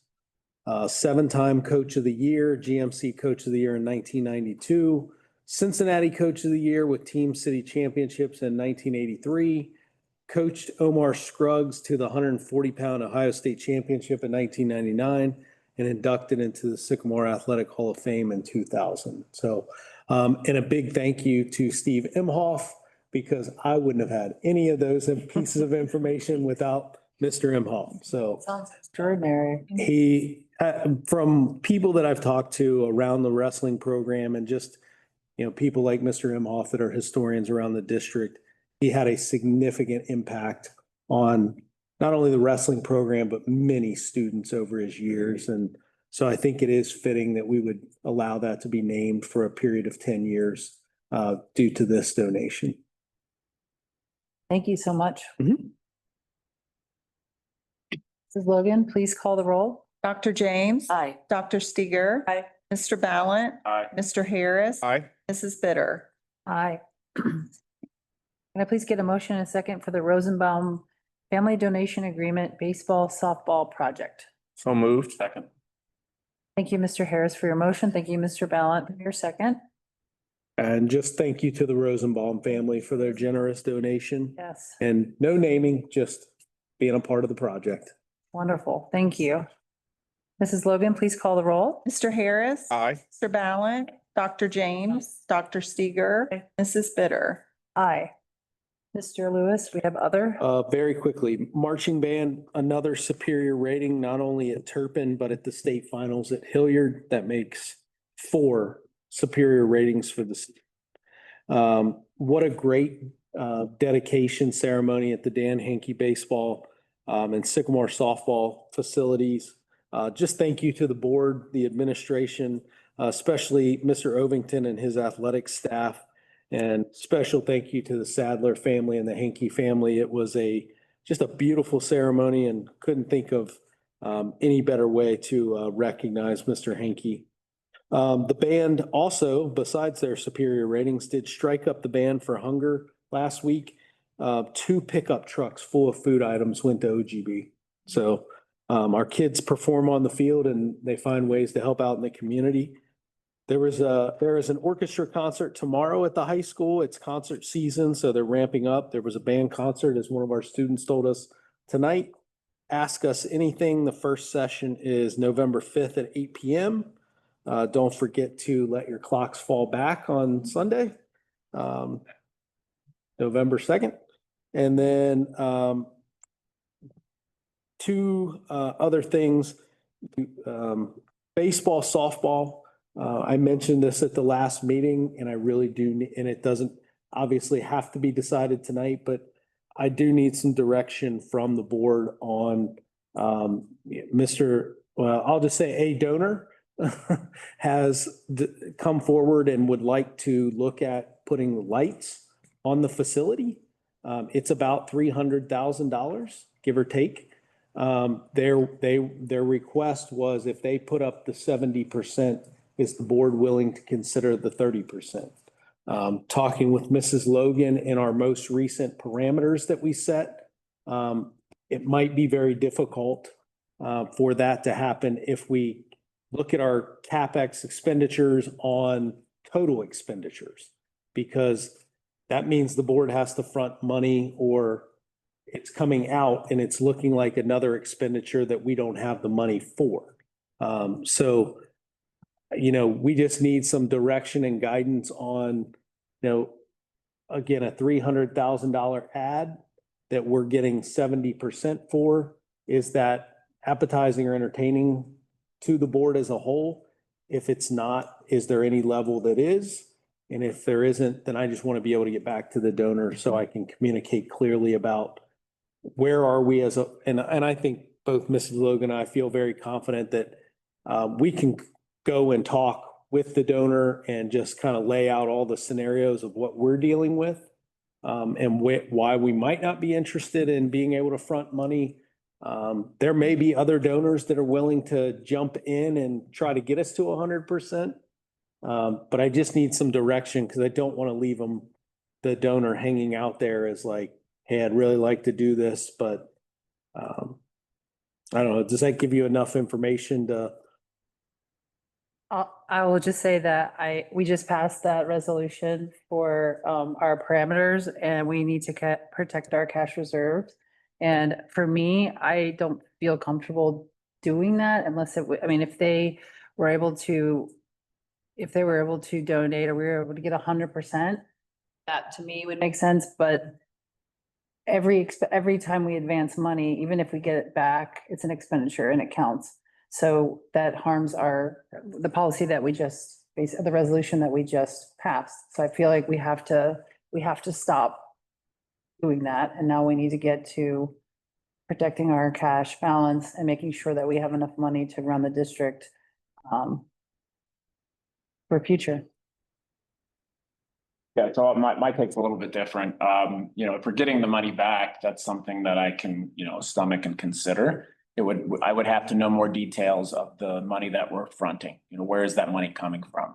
If it's purely coming out of cash reserves, I think that's a different discussion. If it's coming out of capital improvements or worked into a capital improvement plan over the next couple of years, I mean, that's something that I could look at from a financial standpoint. So I think I just need more information on where that falls from. Certainly a $300,000 donation is a large donation, and I think it's something we should consider. I do agree with Mrs. Bitter that, we just passed these parameters, and I would really struggle to go back to the community after 1 month and say, here, we're going to override the parameters already. So I would like to look at maybe creative or unique ways or planning ways that we could get it done, without just taking it right out of the cash reserves. Does that feel, I saw some nods. Yeah, I think that's a good way to approach it. Because again, you don't want to, and we appreciate obviously the donor stepping forward and willing to contribute the 70%, but we can't, passing that resolution at the last board meeting, we need to kind of stick to that. But I would definitely be interested in some more creative ways to get that funded. Yeah, that's what I. Okay. That gives me enough to at least get creative and try to find ways to get. Right. Hopefully I'll come back to you and we have 100% and we can move on. There you go. And also, I was gonna also say something about, setting your clocks back. You figured out how to get the 8 a.m. start time on Monday at the high school. Not really, but. I know, I'm just kidding. One of the things I'd like to see in the future is some type of process by which we are examining these requests. What are our priorities? What is it that we need to have in order to, because all of these requests are very good requests, but we can't keep funding them. So what is our process? Yeah, and I would agree with Dr. James on the need. We haven't had lights on the field for 50 years. Is this a nice to have? Is there a benefit to having them? Is it a need to have? I think those are some of the conversation I would like to see.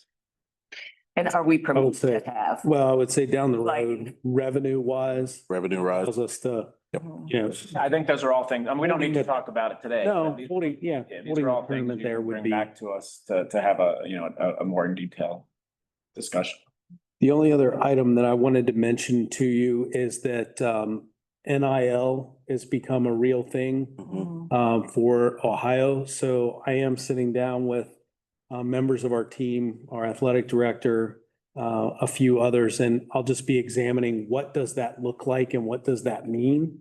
All indications that we're getting, OHSA is putting forth a bylaw to and I don't know if everyone knew this, but at OHSA, the principals vote on the bylaws. Every indication is it's going to pass. And so I'll just say my take on it is I'd rather be in front of it than behind it. So working with some other experts in the community, trying to find out what does that mean for our students. I don't have an update for you right now.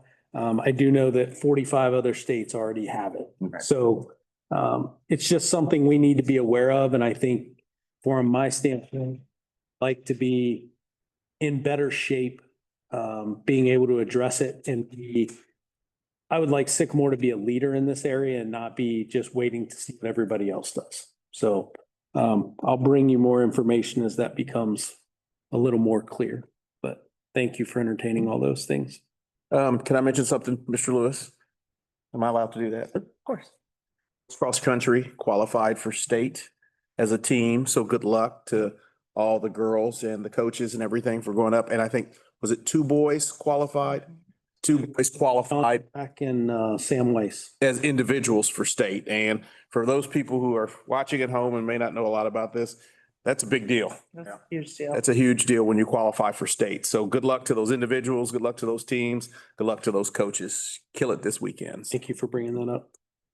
Yep. Go Make sure ahead. you're hydrated if it's going to be sunny, 'cause that course is very wide open. All right. Can I get a motion and a second for the personnel consent agenda? Second.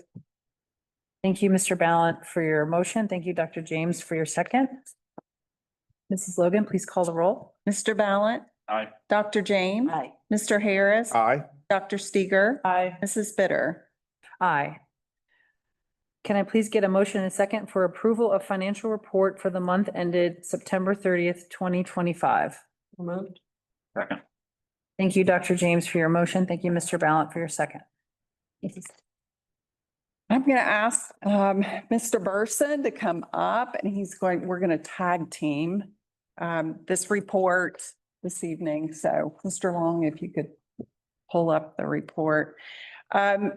So tonight, first of all, I just kind of want to review what is the monthly report? What does it include? What doesn't it include? So the monthly financial report takes a look at our annual estimates. So the very first page, we go to the next page, Christian, shows that snapshot, like this is the 5-year forecast. And it's going to look at your revenues, your expenditures, and your cash.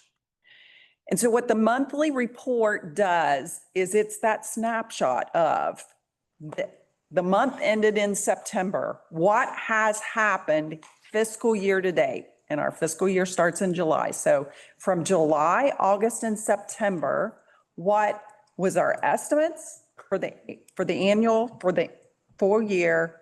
What has happened so far? How close are we to that estimate?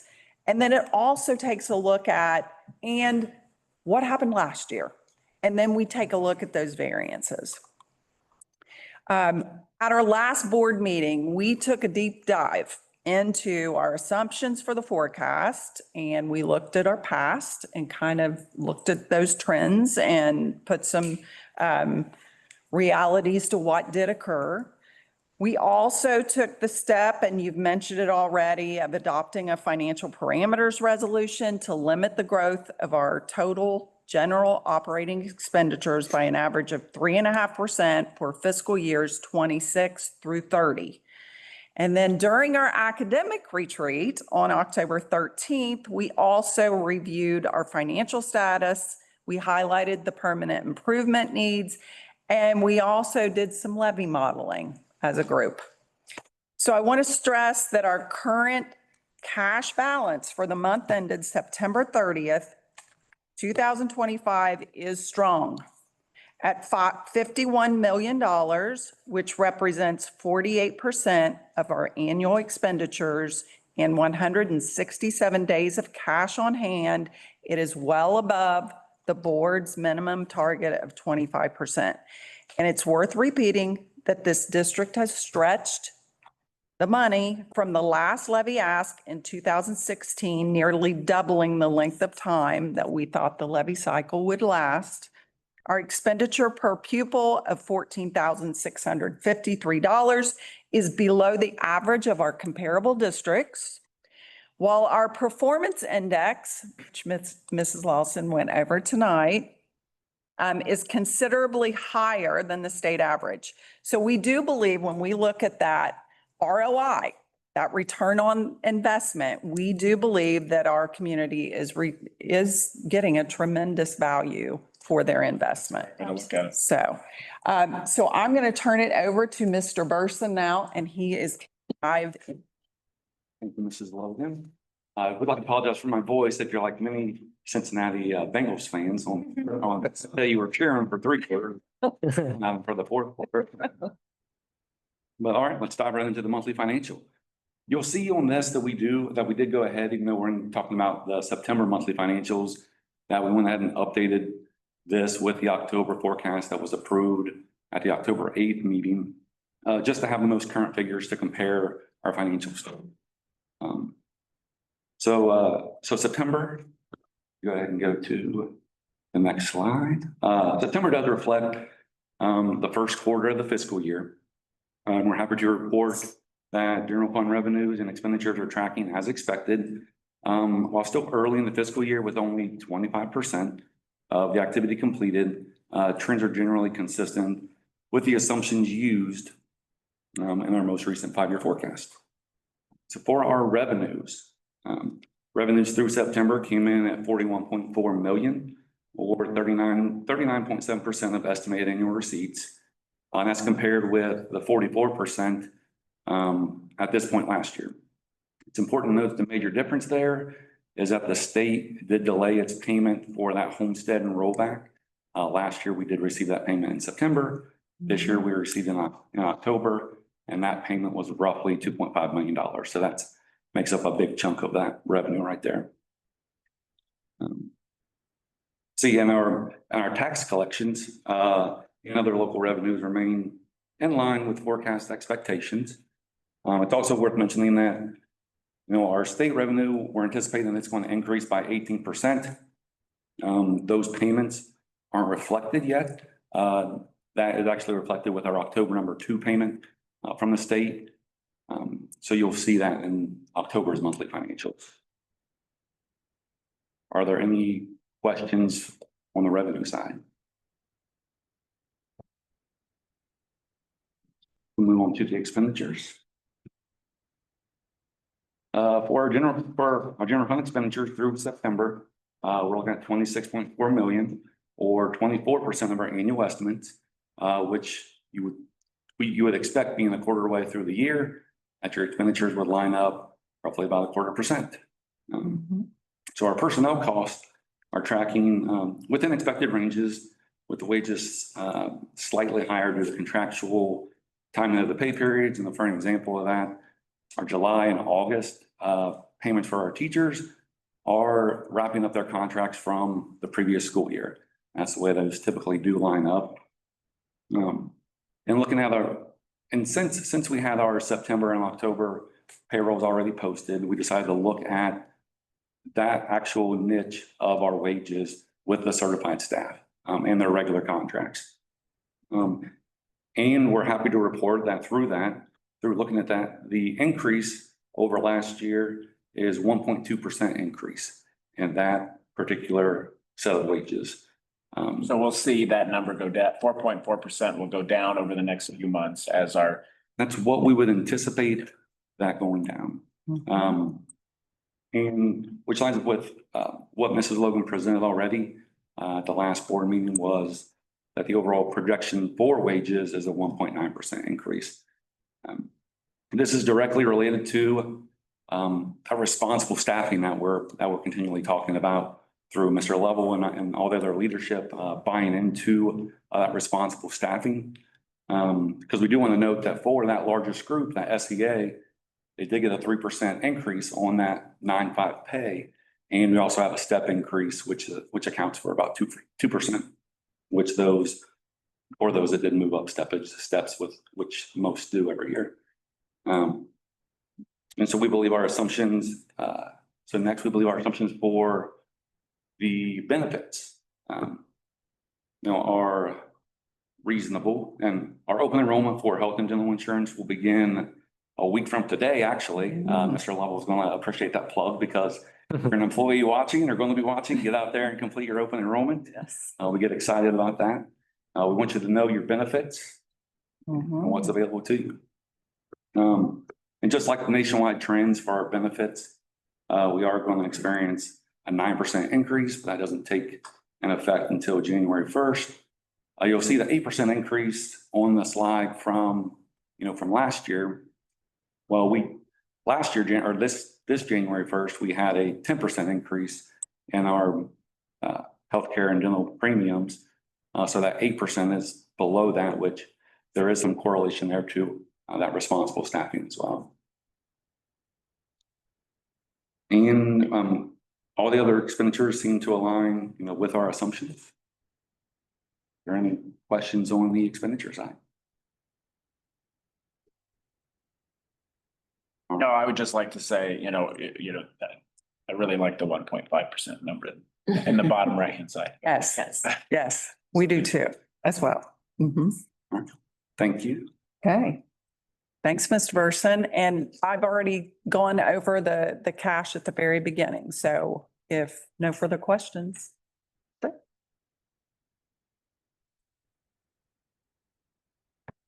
Mrs. Logan, can you please call the roll? Dr. James. Aye. Mr. Ballant. Mr. Harris. Aye. Dr. Steger. Aye. Mrs. Bitter. Aye. Can I please get a motion and a second to accept donations? So moved. Second. Thank you, Mr. Ballant, for your motion. Thank you, Mr. Harris, for your second. Thank you very much to Neighborhood Bridges for Mapledale lunch debt paid, the donation. And before I call the roll, I would like to just take a moment and mention just something that has happened this month, even though we're talking about September. During the month of October, we received a final payment from the Seeger family towards the gift agreement that we have for the natatorium. So I wanted to take just a little bit of time to just kind of go over that. When we have a gift agreement, that gift agreement is approved, but not necessarily every one of those receipts that we receive are reflected on the agenda. But so since 2020, the Seeger family has generously supported several major district projects that have been combined with school district funding with community partnerships. The contributions include $250,000 towards the multi-purpose stadium, $6,450,000 towards the natatorium, $25,000 towards the baseball softball complex, and $550,000 towards the soccer lacrosse stadium. In total, the Seeger family has contributed $7,275,000 to projects that enhance our facilities and enrich opportunities for our students and community. To say this generosity has and will continue to positively impact our aviators for years to come is an understatement. We are deeply grateful for the Seeger family's extraordinary commitment and lasting investment in Sycamore Community Schools. Thank you. Thank you.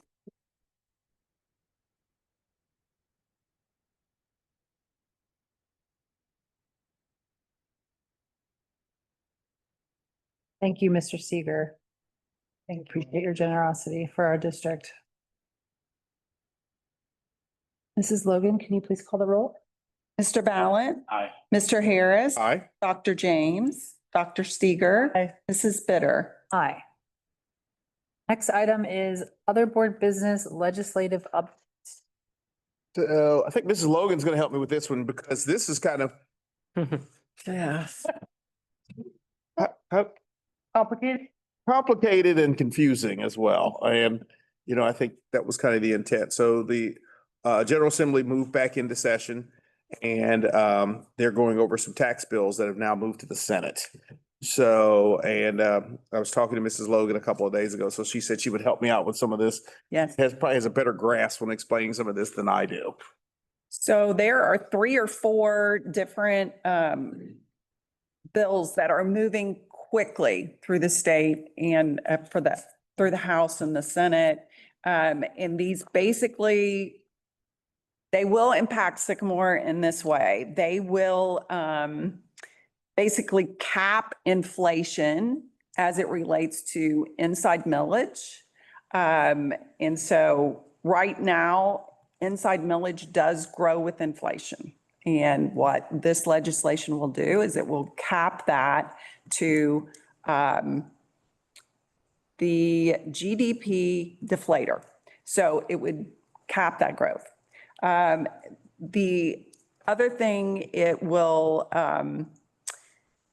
it allows, well, and this is already in the law, it allows our counties to also do a doubling up of the homestead and exemption. Remember, Mr. Burson talked about that payment was delayed and it's about $2.5 million. Well, part of that is homestead, which are senior community members who have income thresholds that are below a certain amount. They qualify for a certain reduction in their taxes, as well as if you're a homeowner and it's your primary residence, you get a 2.5% reduction on your taxes. Counties now have the ability to double that with no reimbursement from the state. So what that means for Sycamore is that's $1.2 million less to us annually. So I did go and speak on behalf of our school with Hamilton County Commissioners, and I'm going to go back again tomorrow and do that. But I guess it's just stay tuned and try to keep up. But basically, all this legislation is trying to take away local control. And we all believe in property tax relief. There are people who truly deserve it. But some of these are just really far reaching, and it's hard to even try to figure out exactly how it's going to impact us financially, because it is fast and furious right now. So, Mrs. Logan, do the county commissioners are the ones that there's 3 of them, they decide? On the piggyback for the homestead and the 2.5. Yeah, so are they gonna decide tomorrow? I know you went once and they proposed that. We have been told that tomorrow, the 30th of October is when they are going to decide, but I don't know that for sure. There were people who testified against it.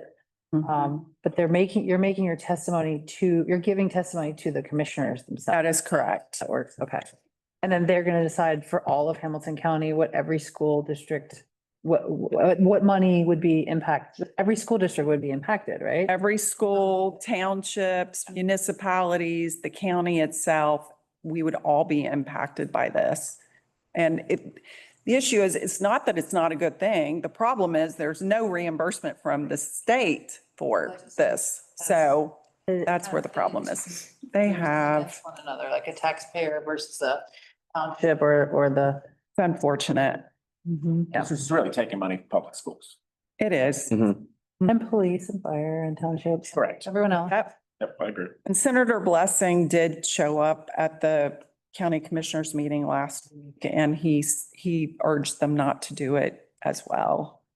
So. And I think the commissioners though they feel like they need to help homeowners. Absolutely.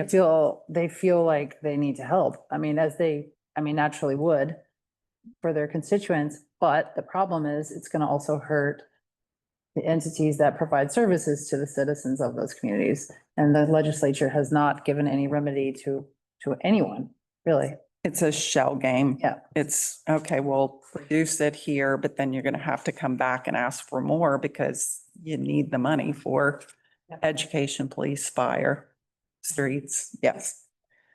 Okay. And that's just one. Okay. Any other legislative updates you want to give us at this time? Probably enough. Yeah, that's it. Bad news for now. Okay. Yeah. All right, let's move to something positive. Okay, SAC update. You have to have a SAC, you have a SAC update. I do. Well, we met on October the 13th. And at that time spoke with representatives of the Vouchers Hurt Ohio Collaborative. And they spoke to us via Zoom and talked to us about the objectives and the intent of this initiative. There is a committee in SAC that will be studying the pros and cons of joining this initiative, as we had asked, as the board asked SAC to do. And they'll provide a recommendation to the board. We anticipate that their study will be complete and shared with the board in, I think it's March 2026. Okay. We also welcomed 3 new faculty representatives, Kim Jarvis, Tim Gralty, and Amanda Branch. And we now are in the process of selecting, the members of SAC are in the process of selecting which committee they'd like to serve on, which project they'd like to study, let's put it that way. So we should have more information at the November meeting. We're already in October. Yeah. So that's it. Thank you for that update. I know that when we were talking about vouchers for Ohio, the board had requested that we get it in a relatively, like a sort of a short-term answer, because I know that we were actually going to make that decision ourselves. Is there a reason why they couldn't do it until March? I did not realize that you had put a deadline. Yeah, we did I think it was the board meeting when we They only meet monthly. right. You got November, December, January. Right. So- I thought they were gonna my understanding was they were gonna watch the meeting or get the information and then bring us the pros and cons. That way we weren't the ones sitting through the Zoom meeting because we have so much on our agenda that we weren't going to do that. I can go back and look at the video and see what we decided, but that's my understanding of what we said. So do you want a recommendation from the group or just the pros and cons? I think we just said pros and cons. I thought that's what we said, and then we would decide, the board would decide, but we didn't want to go through the Zoom meeting. Oh. It's my understanding I of what think we there's said. more to it than just the Zoom meeting pros and cons that I would like to see. I would like to see, we talked about what other districts are doing and why they're doing it. Comparable districts. Comparable districts, why did they decide to join or not to join? So to me, it's more than just the Zoom. Isn't there a deadline on when the Lawsuit. I just thought it was sooner. I mean, from the presentation, Bill Phyllis is one of the ones that was on the call and said you can choose to join or drop out at any time. So There's no time urgency necessarily I mean, and right now, we've only heard from one side. We've only heard from the Vouchers for Ohio group, right? We haven't got any other input. I think it was supposed to be school districts that don't want to join. Correct. Is that what you mean? Yeah. Yep. We haven't, I don't think you've done any of that yet. No. I thought, I'm It's gonna sure take we, time. I'll go back and look at the video. I feel pretty confident. We all said it would be, we actually asked that it be quickly done, not in March, but it's okay. We'll wait till March. And I could certainly try to increase it, and that's my mistake. I was the one, March is the first report that we would normally give. There might be one in February and I can see if we can flip them. I'm not in a rush. I would rather have a thorough report presented to us if there's no timeliness that we have. I can't remember. There's a February one. Is there? Yeah. I know, I just. we can flip Implementation them. team, so. All Okay. right, we'll try to get it as quickly as possible. Okay, we also had a couple of board PTO board visits to PTOs.